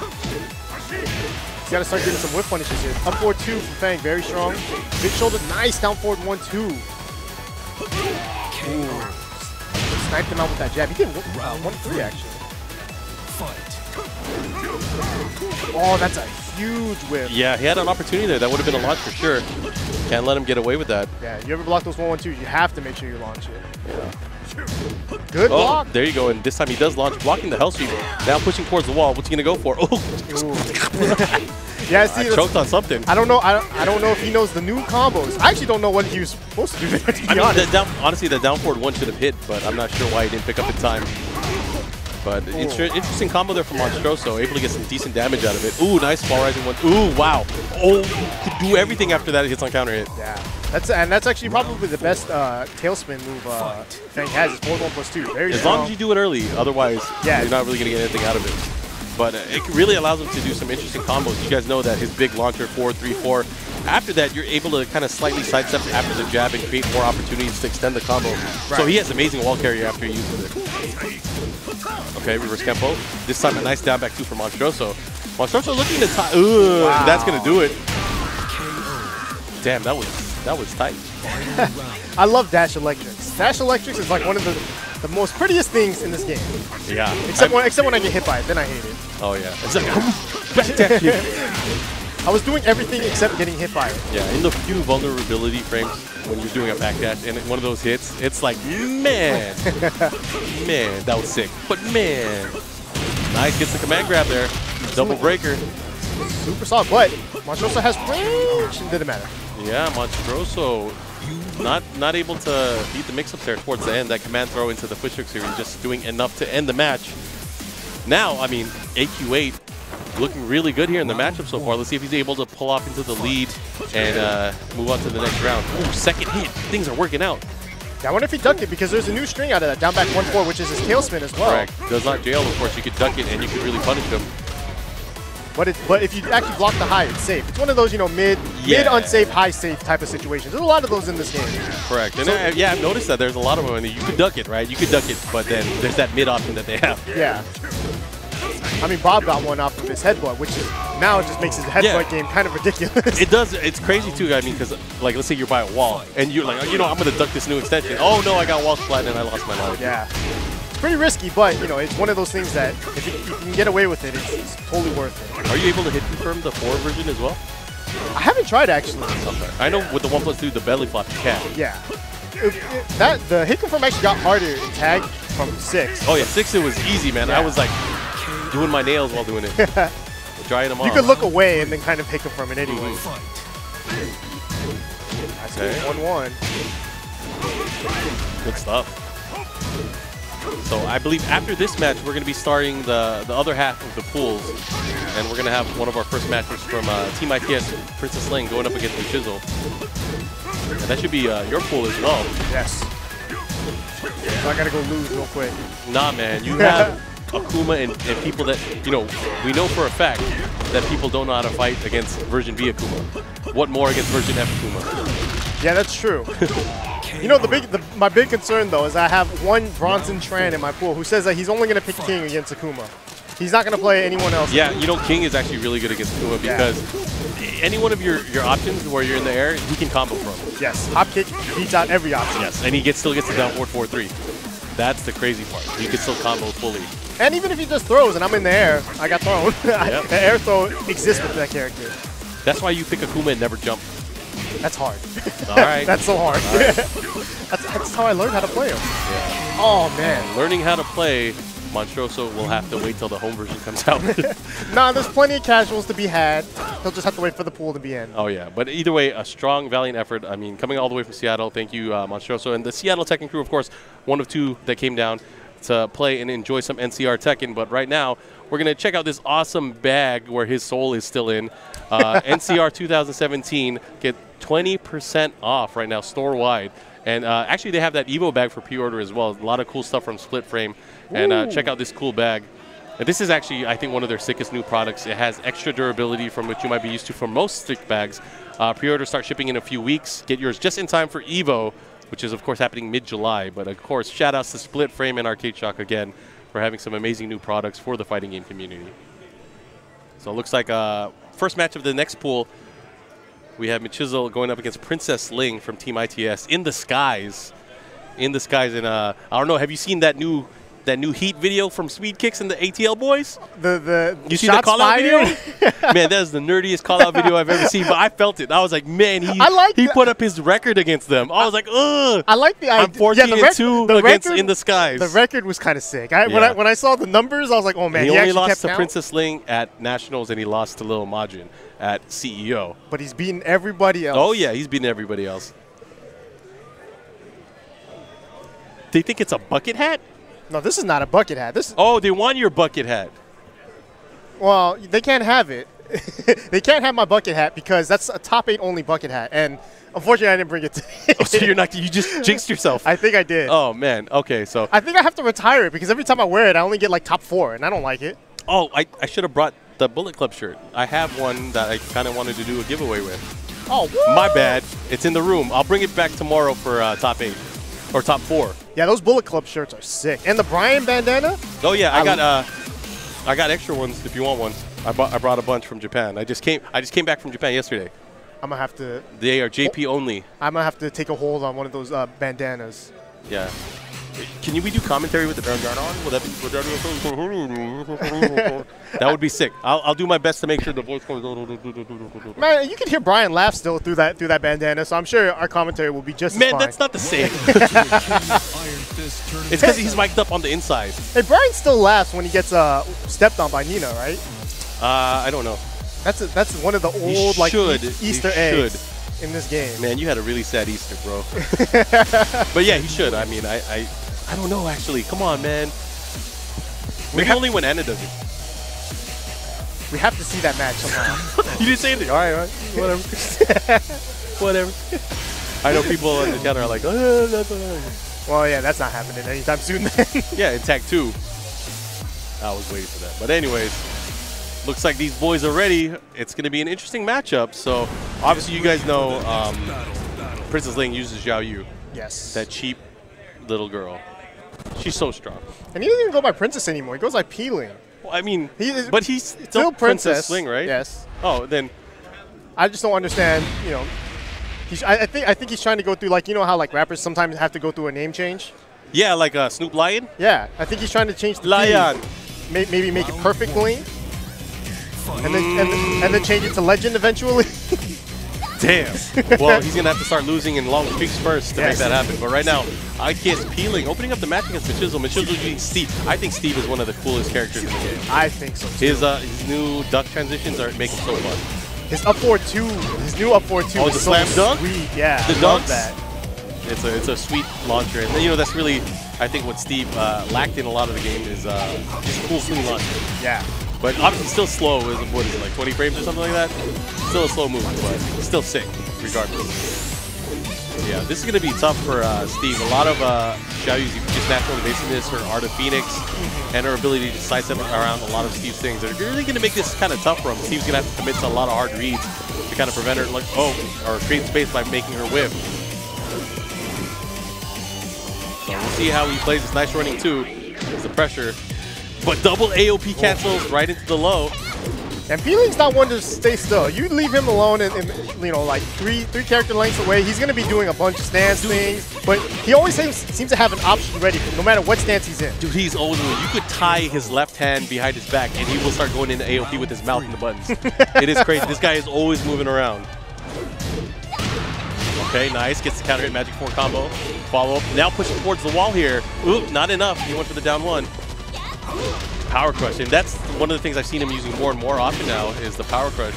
Yeah, it's weird when you actually have a decent power crush, you tend to use it a lot because you know it's an option that not too many players use enough of. And that's the thing; it varies for characters too, because a lot of characters have power crushes and they're not safe. Yeah. But usually, more often than not, the power crushes that hit high, they are a bit safer. So things like Brian's Mach Punch, Xiaoyu's what is her kick? I don't know. What I don't know the command. But they're a bit safer. Because of the properties. And you know, the balance and the development team have really put a lot of thought into it, and especially when it comes to rage art as well. So there are some high rage arts in the game, which recover a bit more safer because it's high, because you can duck them. Yeah, and like Horong's who's a rage artist from a stance. Mid, yeah, but it's a stance one, so it's, you know, it's not easy to get to combo into. So it's a bit harder for him to use it as a raw natural punish unless he's in stance, because of course once you're in stance, you can't block. But it's a great bait nonetheless. This is looking pretty easy for Feeling right now. Hopefully Mitchell can get some decent damage out of this. Gets the Sonic Effect. Drops? Never mind. Ooh, this is... Oh, you wasted it. Oh my god. That sucks. He did it from a little bit too far. Yeah. You know, actually, I think a lot of those rage drives have that property where you kind of push towards the wall and can add some extra wall damage. Yeah, I've seen it kill, actually. That is the sickest. When you kill someone without actually hitting them, perfection. Perfection. I mean, the game isn't released yet, so I'm like, you know, it's an idea that I've seen, but man, when I die to a block like that, I'm gonna be so sad. Sure. I can already predict how sad I'll be. I would feel so good doing that to someone, because I mean, you get about 3 damage, I think, from that wall hit. If you kill someone and you have that calculation in mind, man, you should work for that. Oh my god! Just like how he took his ass to space there. That was crazy. You know, that's what I'm saying. Like, I don't think Feeling sets up for these things. He's just doing stuff on the fly. But when it gets into the situation where he's like, he's open, I have the perfect option for this. It works out for him. I just think that Xiaoyu's kind of cheap. That's why. No, yeah, she's definitely probably one of the best characters in the game.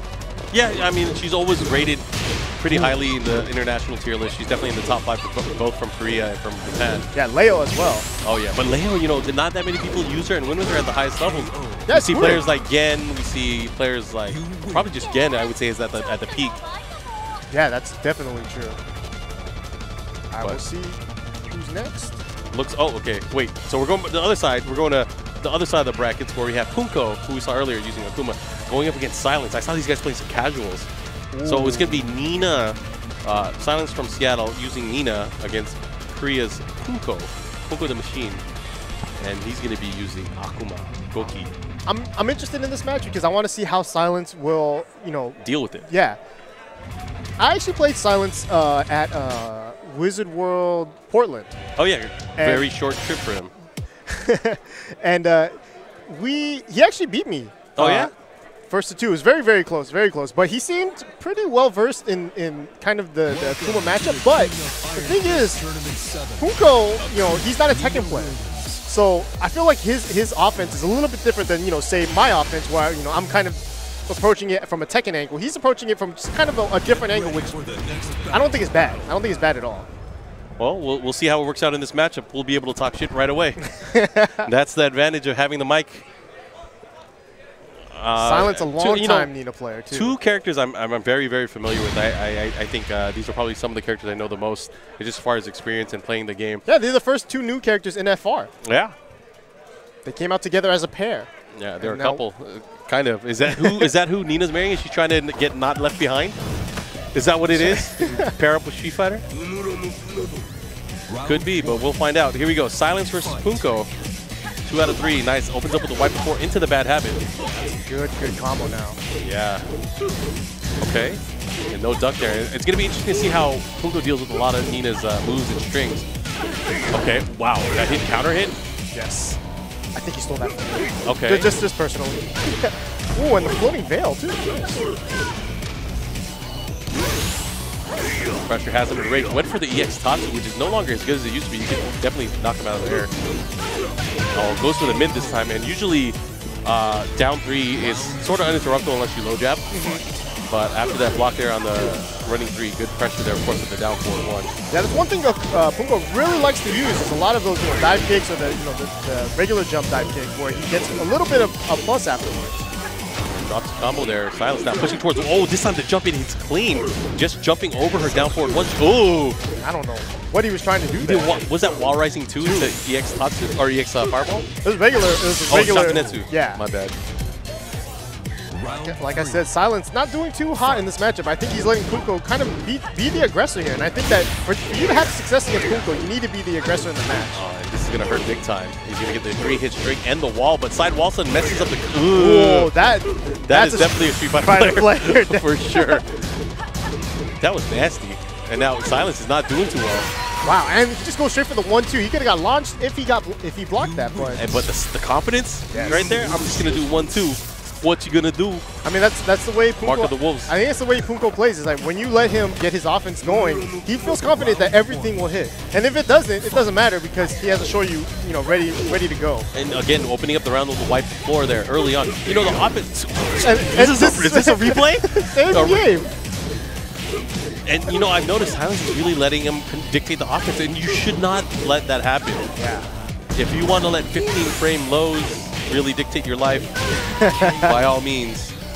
But not when she has such, Silence has such an offense-heavy character with Nina, who can really poke and stop a lot of the stuff that, see, you can't do that. Yeah, that's a pretty good read for a Kuma player. If you don't punish him for doing wall standing 2 into Demon Flip, then most likely, it's an easy day for Akuma players. Because, it basically makes his wall standing 2 safe. And wall standing 2 by itself is not safe. It's launch punishment, so. Oh, dropped the combo there. He was supposed to dash cancel right into the 3-hit string. But he gets a counter hit there with the Demon Flip 3. Yeah, you can see. Oh my God. That was a good option. I like it. But you can definitely tell Punko's feeling himself a little bit. He's being super aggressive, dashing up, dashing. Doing that for some reason. I don't know why. We're seeing a lot of replay. Oh, this time getting a big launch, and Silence is going to have to do something with it. Okay, now some decent wall carry going into a mix-up here. Power Crush. Oh, no. Oh, Wild Rising 3. I don't think that's what he wanted, but wipe the floor. Was that counter hit? No. He almost wiped the floor in that situation, too. Why go for something so risky? You could just done the down 4. Could have definitely, if he jumped back, he definitely could have done Wall Rising 1+2. Scary all around. This time, Wall Rising 1. Wall Rising 1, I think, is a pretty, it's a pretty good move because it's a weird one. It's a wall standing high. It's safe, but you can also special cancel it too. And that's something that we just saw with the Demon Flip cancel there. But ooh, he's fishing for it, and again, that down 1-2 counter hit has been getting people a lot of damage this set. Yeah, and nice damage there. Oh, in the mid. You can't watch him. What are you doing? Silence goes for the down 3-2, gets the counter hit, and right into this. That should hit. That should hit. Yes. It's going to do some decent damage, but it's not going to kill. One more mix-up in Nina's favor, and he does have him near the wall. So let's see what happens. Punko's crazy. I don't know what he's going to do. Punch. Oh, he tried. Nice. Into the throw. That was really smart. Because he knew that, he can get away with Demon Flips. Yeah. And so if he's not going to do anything, the throw is basically guaranteed. Well, that is a great series there to end the round from Punko, who is now moving on throughout the bracket, and we'll see him later today. I believe that was still winner's bracket. But, of course, check out these cool deals that we have from our friends over at Adark. Shout out to Andy. Yeah, Andy, he's all over the world right now. So use coupon code NCR2017, save 10% off store-wide. During your checkout, you see the Obsidian, awesome arcade stick. A lot of people using it nowadays in that cool backpack. So make sure you guys check out all their cool stuff. All right, so it looks like we are going to have Bank, who we saw earlier, going up against Willpower, a.k.a. Slaying Unicorn. The NorCal boys have some interesting names. No offense to any NorCal boys that might be tuning in, but if you are tuning in at home, why aren't you here? Yeah, It's so weird, though, that Willpower now goes by Slaying Unicorn, and then we have Bronson, who goes by Bronson, rather than Insanely Devoted. Oh, man, you had to bring out his pass. I mean, I'm going to keep bringing it out, because he's trying to leave it behind. Yeah. He can't leave it behind like a Capcom player. You know what? You could actually probably look up his post history on TZ and see how bad of a person that's Bronson probably Tran not a is. good idea for him. Yeah. Let's not do that, guys. Jin Kazama. This will be interesting. So we got Bank versus Slaying Unicorn. You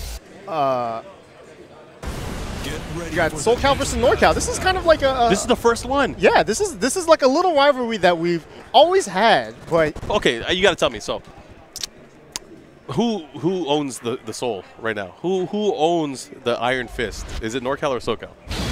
It has to be NorCal. Why? Jimmy. Okay. Jimmy's the only player that has been. So just because they have one player that is better than the rest, they are the best. And also SoCal hasn't had one, like, we don't have that one player where we can point at and be like, that's our best player. How about as a team, as a community? Is it NorCal or SoCal? I think SoCal has more players, more good players. So okay, so. But I think that if you were to just like have like a 5-on-5 or something like that, Jimmy and Bronson probably could carry NorCal. So they have two good players and everyone else sucks. I wouldn't say everyone else sucks, but I think I think Willpower's really strong, but he just doesn't play that much. And then also I don't know who else plays in NorCal, to be honest. Honestly, a lot of this is going to change once everyone has access to it. Yeah. So I'm actually really looking forward to that, and I think probably some of the first events that we're going to see CEO. But, I mean, I don't know how many California people are going to go out there, but we're going to have EVO in July, and that should be fun. I mean, EVO will just be fun for everybody, regardless. You know, Japan, Korea. I'm glad Japan actually shows up to EVO now. You know, there's like a weird dead period where they never showed up, but. Or they never made a rule. Yeah, that too. No, but obviously they love Tekken 7. They have huge Tekken events in Japan, 1,000-man tournaments that happen in like one day. Yeah. So it's oh man, what a duck there from Willpower, able to close it out there, 1-2-3 at the wall. Yeah, and you know, like I said, like Bank is probably one of the most seasoned players of Tekken 7 in SoCal, but and he's putting in the work. Yeah, but Willpower has always been a super solid player. I would say he's probably, you know, out of that kind of like that new school crew of NorCal, he's just behind Jimmy. Like he probably could have been Jimmy if Jimmy wasn't there. So you say he probably have long left hair? Yeah, maybe. He did have long hair for a little bit. Hair, yeah. It was weird. It's like, man, what are they doing out here? What do they got in their water? Yeah. Okay. Here's the follow-up. Gets him with the extension on the hit and closes it out. Not scared to go for that big low at the end of round. Oh yeah, I've noticed he hasn't been using Shoe Shine either. That is a low. Oh man, big power crush. Was okay. Ridiculous. Yeah, that was ridiculous. That was okay though, because they both traded off the same amount of damage. Yeah, it's interesting to see not a lot of mix-ups between the silent entry, you know, the force offense that Lars can do. Yeah. So a very different Lars from what probably players are used to seeing. And that's going to close it out. Man, Willpower making quick work of Bank, cashing in the check. This might be a match that definitely, I'm pretty sure this is a match that Bank is not familiar with. There's not too many gym players in SoCal. Is he? This might be a trap. Okay, never mind. Change the stage, because if he was going to switch characters to Leo, which I thought would have been a good pick, but they also use Claudio, but I know Willpower has experience against Claudio. Yes. Man, I wonder if this is a smart pick, I guess, you know, because I think his Claudio is probably, I would say his Claudio is probably his best character. Yeah, I mean, you always have to bet on the fact that people don't know how to fight against Claudio. Yeah. You always got to bet on that. But that, I guess, is the trump card. Like, what if you do? What if you don't? Yeah, you know, I know for a fact Will does play a little bit at the NorCal round 1. Yeah. So he's played 7.0, so I'm sure he knows a little bit about Claudio. Here we go. Nice. Able to get the counter, hit forward, 1+2. That's the second time we've seen that so far. And it's not even a good drop either. There's no reset there. Yeah. I mean, if he did stay on the ground, it would definitely hit. But let's see how this follow-up is. Oh. I'm not sure what he's going for there. Did his button stop working? No, I mean, he doesn't look phased by it at all. He seems to be just going for a weird mix-up. Bank might know something we don't. Maybe. I'm going to give him the benefit of the doubt. Because that's the second time he's done that specific drop combo. Here we go. What's he going to do? Okay, goes for the spike this time. Ooh, what a whiff punish. Just in time. Okay, nice. Crouch jab break. Goes for the 4-4-3. This is going to be decent damage. Not enough to kill. Got him. Nice. Ooh, just out of range. Do it again. Do it again. Okay, never mind. Tied up on rounds here, but Willpower, of course, slaying Unicorn up 1-0. Okay, good block on the Demon Paw. Get him, Paw. Nice pokes hit from both players, actually. Yeah. Nice counter pokes with the down forward 1-0 from Bang. Bang making Slaying Unicorn kind of respect his space there, but Slaying Unicorn really chopping away, using a lot of the 2-1s, the down back 4s to create. Oh, that's gonna be it. Yeah, you tried to go. You heard the. I heard the screw. I heard it.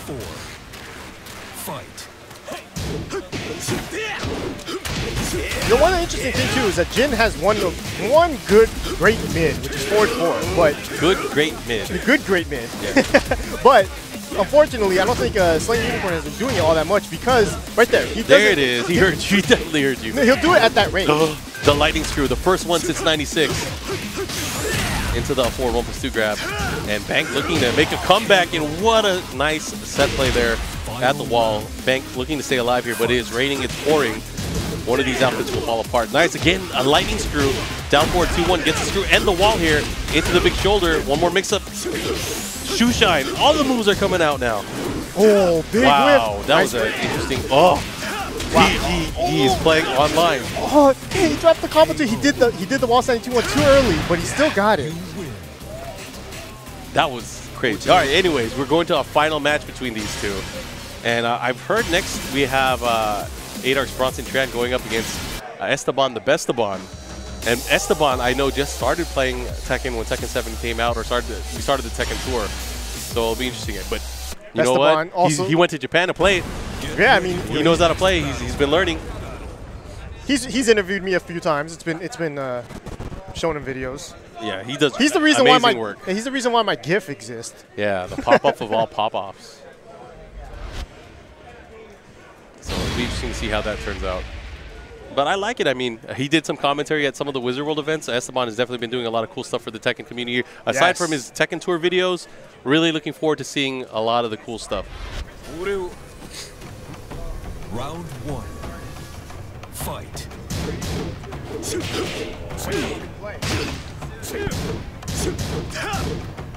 Bronson talking to us like we don't know how to turn it. Yeah. Anyways, here we go. You would think that he ran some sort of thing called Strong Style 4 or something. He was the weak link of Strong Style. Yeah, where's Steven at? That's what I'm saying. Steven is what makes him run. Bronson's just the mouth. Mouth of the North. Mouth of the North-South position. Anyways, back into the match, and Bank, man, he is making a huge comeback here. After being down 1 match in 2 rounds, he is making a huge comeback. Yeah, Bank. This is the same thing that happened with Bank against Rip. Yeah, he's used to it. He improves as the match goes on, and I mean, come on, it's Lars. Lars is not one of those characters. You know, and I'll say this too about Bank. Early on, when I played him in tournaments, he seemed to kind of not have the ability to clutch it out in tournaments. No V-trigger? Yeah, but I mean, oh my God, he's definitely showing it now. Oh well, he does have Rage and Rage Drive available. Let's see what he does. So scary. Low jab will win. That was sick. Slow motion for me. It's all tied up on rounds. An excellent match so far. Unable to convert and get the combo there, but still taking advantage. Gets the grounded hit. Here comes Bank. He's going with the shoe shine now. Oh yeah. I think Bank is gonna start lightning screwing again. Doesn't break the throw. Slaying Unicorn. Fancy throw. Oh, wave into low punch. Punch the floor. Well, no break again. Oh, and he's not happy about Bank that definitely not happy. He threw something up in there. He threw up some kind of gang sign. Anyways, 2 rounds to 1 here. Slaying Unicorn looking to close it out. This time gets the launch and the conversion. Goes for the big combo. Should be able to get close to. Again, not sure what he's going for there, but nothing's really come out of it. But it's like he's been going for it every time, and he's not shocked about it. Big counter hit forward 4. The good great kick. That's what we're gonna call it from now on. Good great kick. It's definitely. Oh man, that's it. Oh, and damn, he did not want to look at him when he shook his hand too. Oh yeah. Not happy about that one. So we're gonna go ahead and get our next match up on the stream. Again, thanks everyone for tuning in. I'm Markman. I'm here with Ricksta. I probably have to go play my tournament soon because Bronson yelled at me. Yeah, he went up to you. He's like, "Hey, you know you're up soon, right?" Yeah. And we're like, "Uh-huh." So what do you want us to do? How about you let me know when I have to play? Yeah. Oh. Well, I think now's a good time because Bronson really yelled at me. Okay. All right. Nice seeing you guys. I might jump back on later. Oh, we're going to master you through the transitions of camera angles. So, Ricksta, we'll see you a little bit later on. But right now, we have Estabbon the Bestabbon going up against 8Arc's Bronson Tran. And let's see how this turns out.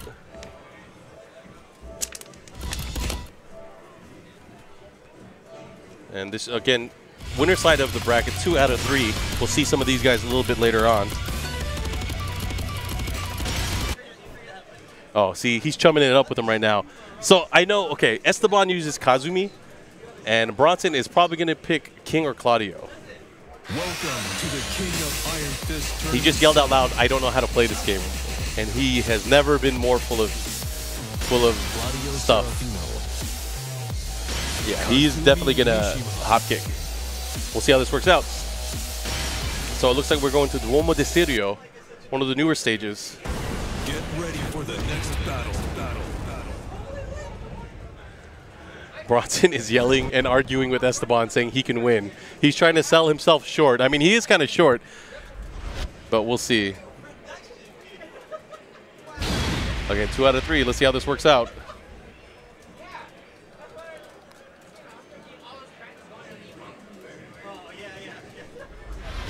All right, first match.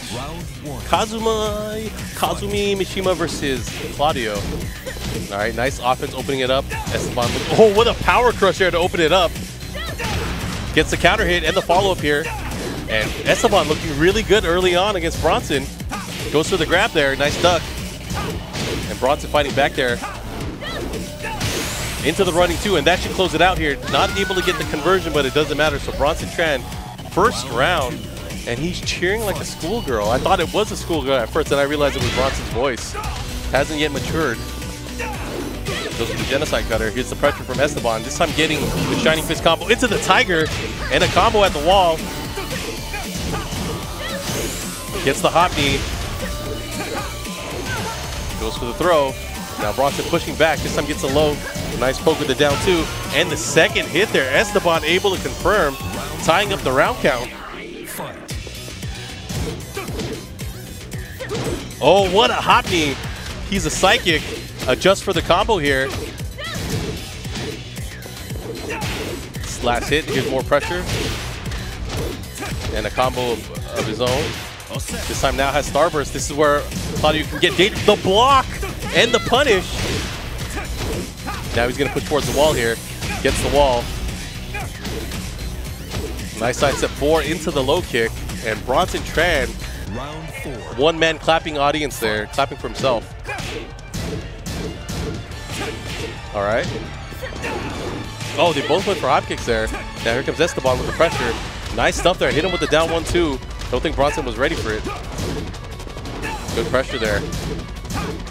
Second hit. Again. Goes for the 4-3. Here comes a Rage Art, and that should hit.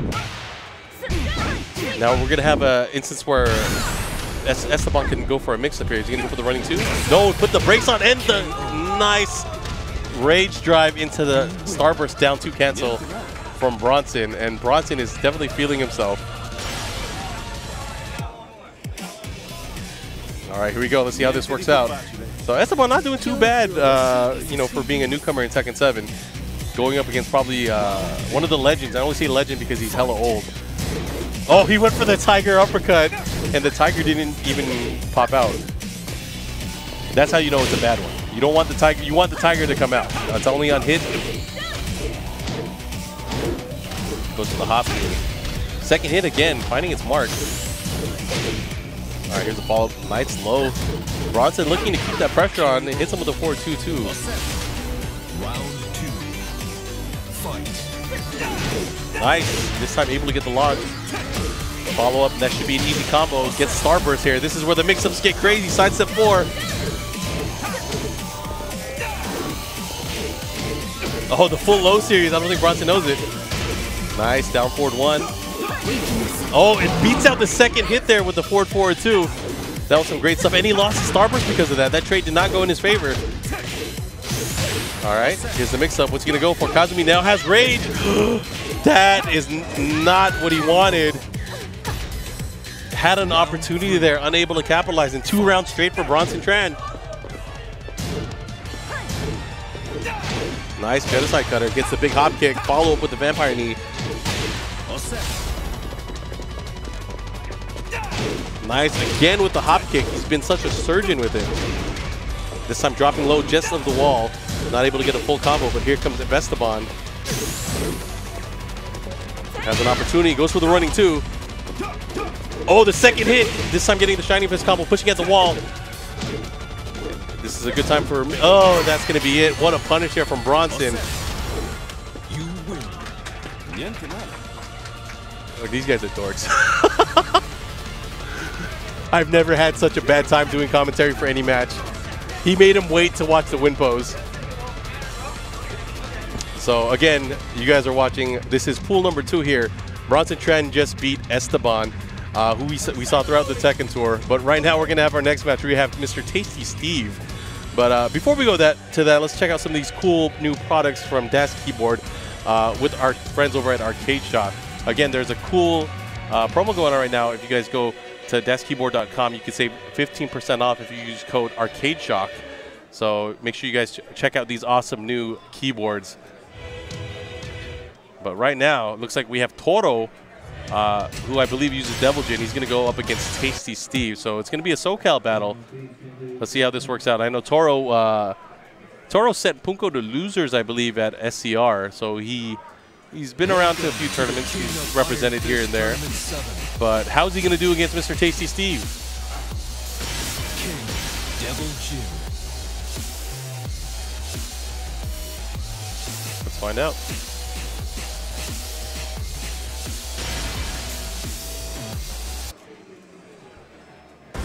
Get ready for the next battle.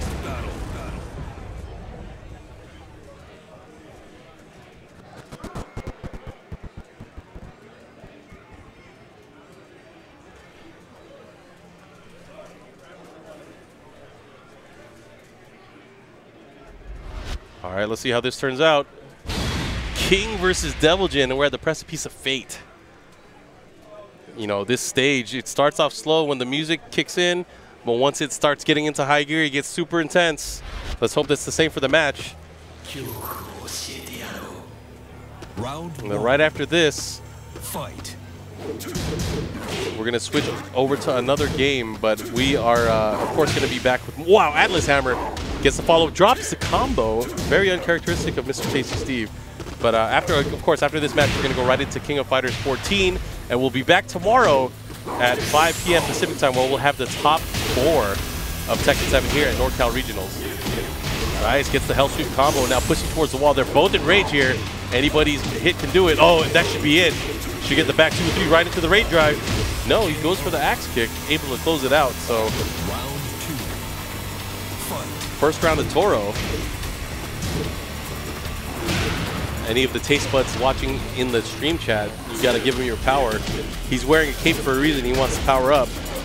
Oh, nice hop knee. Goes right through. Ooh, definitely wasn't ready for that combo. Okay, both players dropping combos left and right. But a good punish there on the back 1-2. And there's the rage art. Boom. Is that going to be enough to kill? Because we're going that way. Oh, very close. One more mix-up could do it. Oh, my goodness.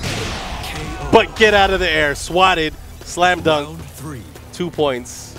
Tasty Steve up now. Able to tie it up on rounds. And nice conversion there. Should be able to get the 4-2-1 follow-up. Yes, sir. Into a nice launch. Ground throw. Nice break there from Toro. Goes for the 2-grab. Nice break. Oh, no punish. This time, getting a counter hit there into the big clothesline. Oh, wow. What a god fist here. He's going to push towards the wall. Unable to get a full extension, but Tasty Steve with a slight life lead right now. Ends it with a 2-1. And he's up now 2-1, having the first lead here of the match. Tasty Steve looking for the opportunity. Gets a big counter hit and the follow-up on the combo. Goes for a nice 50-50. All right, good punish there from Toro. Now Toro is starting the offense of his own. Again, 2 Shining Fist combos, uncontested. Nice spring kick there. He scooped them. Oh, he hits them out of the air. Gets the follow-up. Is he going to go for the Shining? A little bit too far. He's not ready for it. Oh, he interrupted the Hell Sweep. What's he going to go for? He gets him with the grab. This could be bad. One more mix-up. Hit him with the down forward 1+2, and Toro taking it to the final round. All right, good punish here for Tasty Steve. Gets him with the rolling sobat afterwards. Nice mid-safe option that also tracks. Running knee into the low. Steve is working on a perfect right now. Good pressure. He has him with his back towards the wall. He's going to have to do something nice. Good pressure from Toro, able to kind of get out of that situation. But the low jabs are rampant right now. He's going to have to be careful. He might get locked out of this. Gets a nice hell sweep, but not able to get the combo, but it doesn't matter. Reset on reset. He has the wall into the charge up. Goes for the unblockable. What a setup.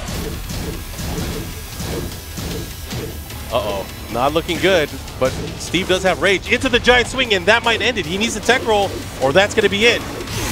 Oh, and there is no tech. You got to be kidding me. He gave you a chance to survive, and you didn't take it. So Tasty Steve up 1-0 right now. Oh, the headphones come off. Uh-oh, he wants to hear the crowd. Round 1. And Steve up 1-0 right now. This is looking really good for him. Let's see how that turns out. Gets him here with the down 3 to open it up. Goes for the extended hell sweep early. Oh, a big sidestep too. Unable to get the whip punish for a launch. Good delays there. Oh, had an opportunity into the giant swing. This time broken from Toro. Another giant swing. Do it one more time. 3 times the charm.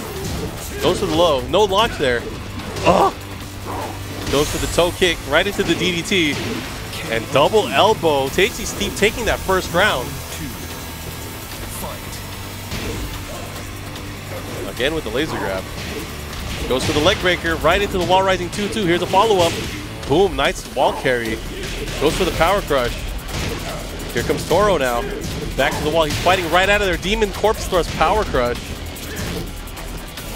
Ankle drop kick. Into the advanced getup, but it's not looking good. He's going to have to be careful. Gets the wall. Into the big elbow. Macho Man Randy Savage from the top rope. And he closes it out. 2 rounds to none now. Steve. Round 3. Moving on. He went for the big counter hit setup.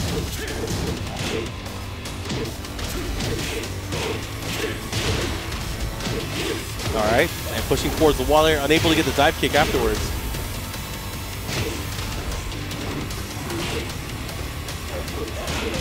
All right, good sidestep, and Toro with the pressure and the lead right now.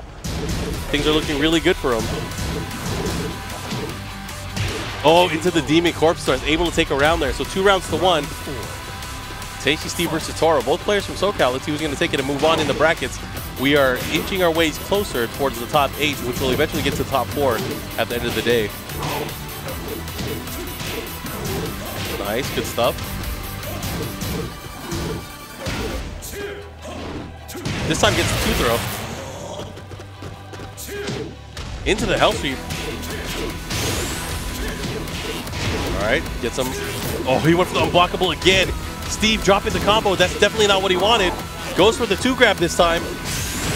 And this is going to be close. 1 mix-up. Goes for the low, and Tasty Steve takes it. He'll move on in the tournament. We'll see him later on. But great stuff to Tasty Steve. Toro going to the losers bracket. And of course, thank you guys everyone for tuning in and watching Tekken 7. We'll be back tomorrow with more action. We're going to switch over to King of Fighters 14, but I urge everyone to come back at 5 p.m. Pacific Standard Time tomorrow to watch the top 4 of Tekken 7, and we'll be back in just a bit. Thanks for tuning in.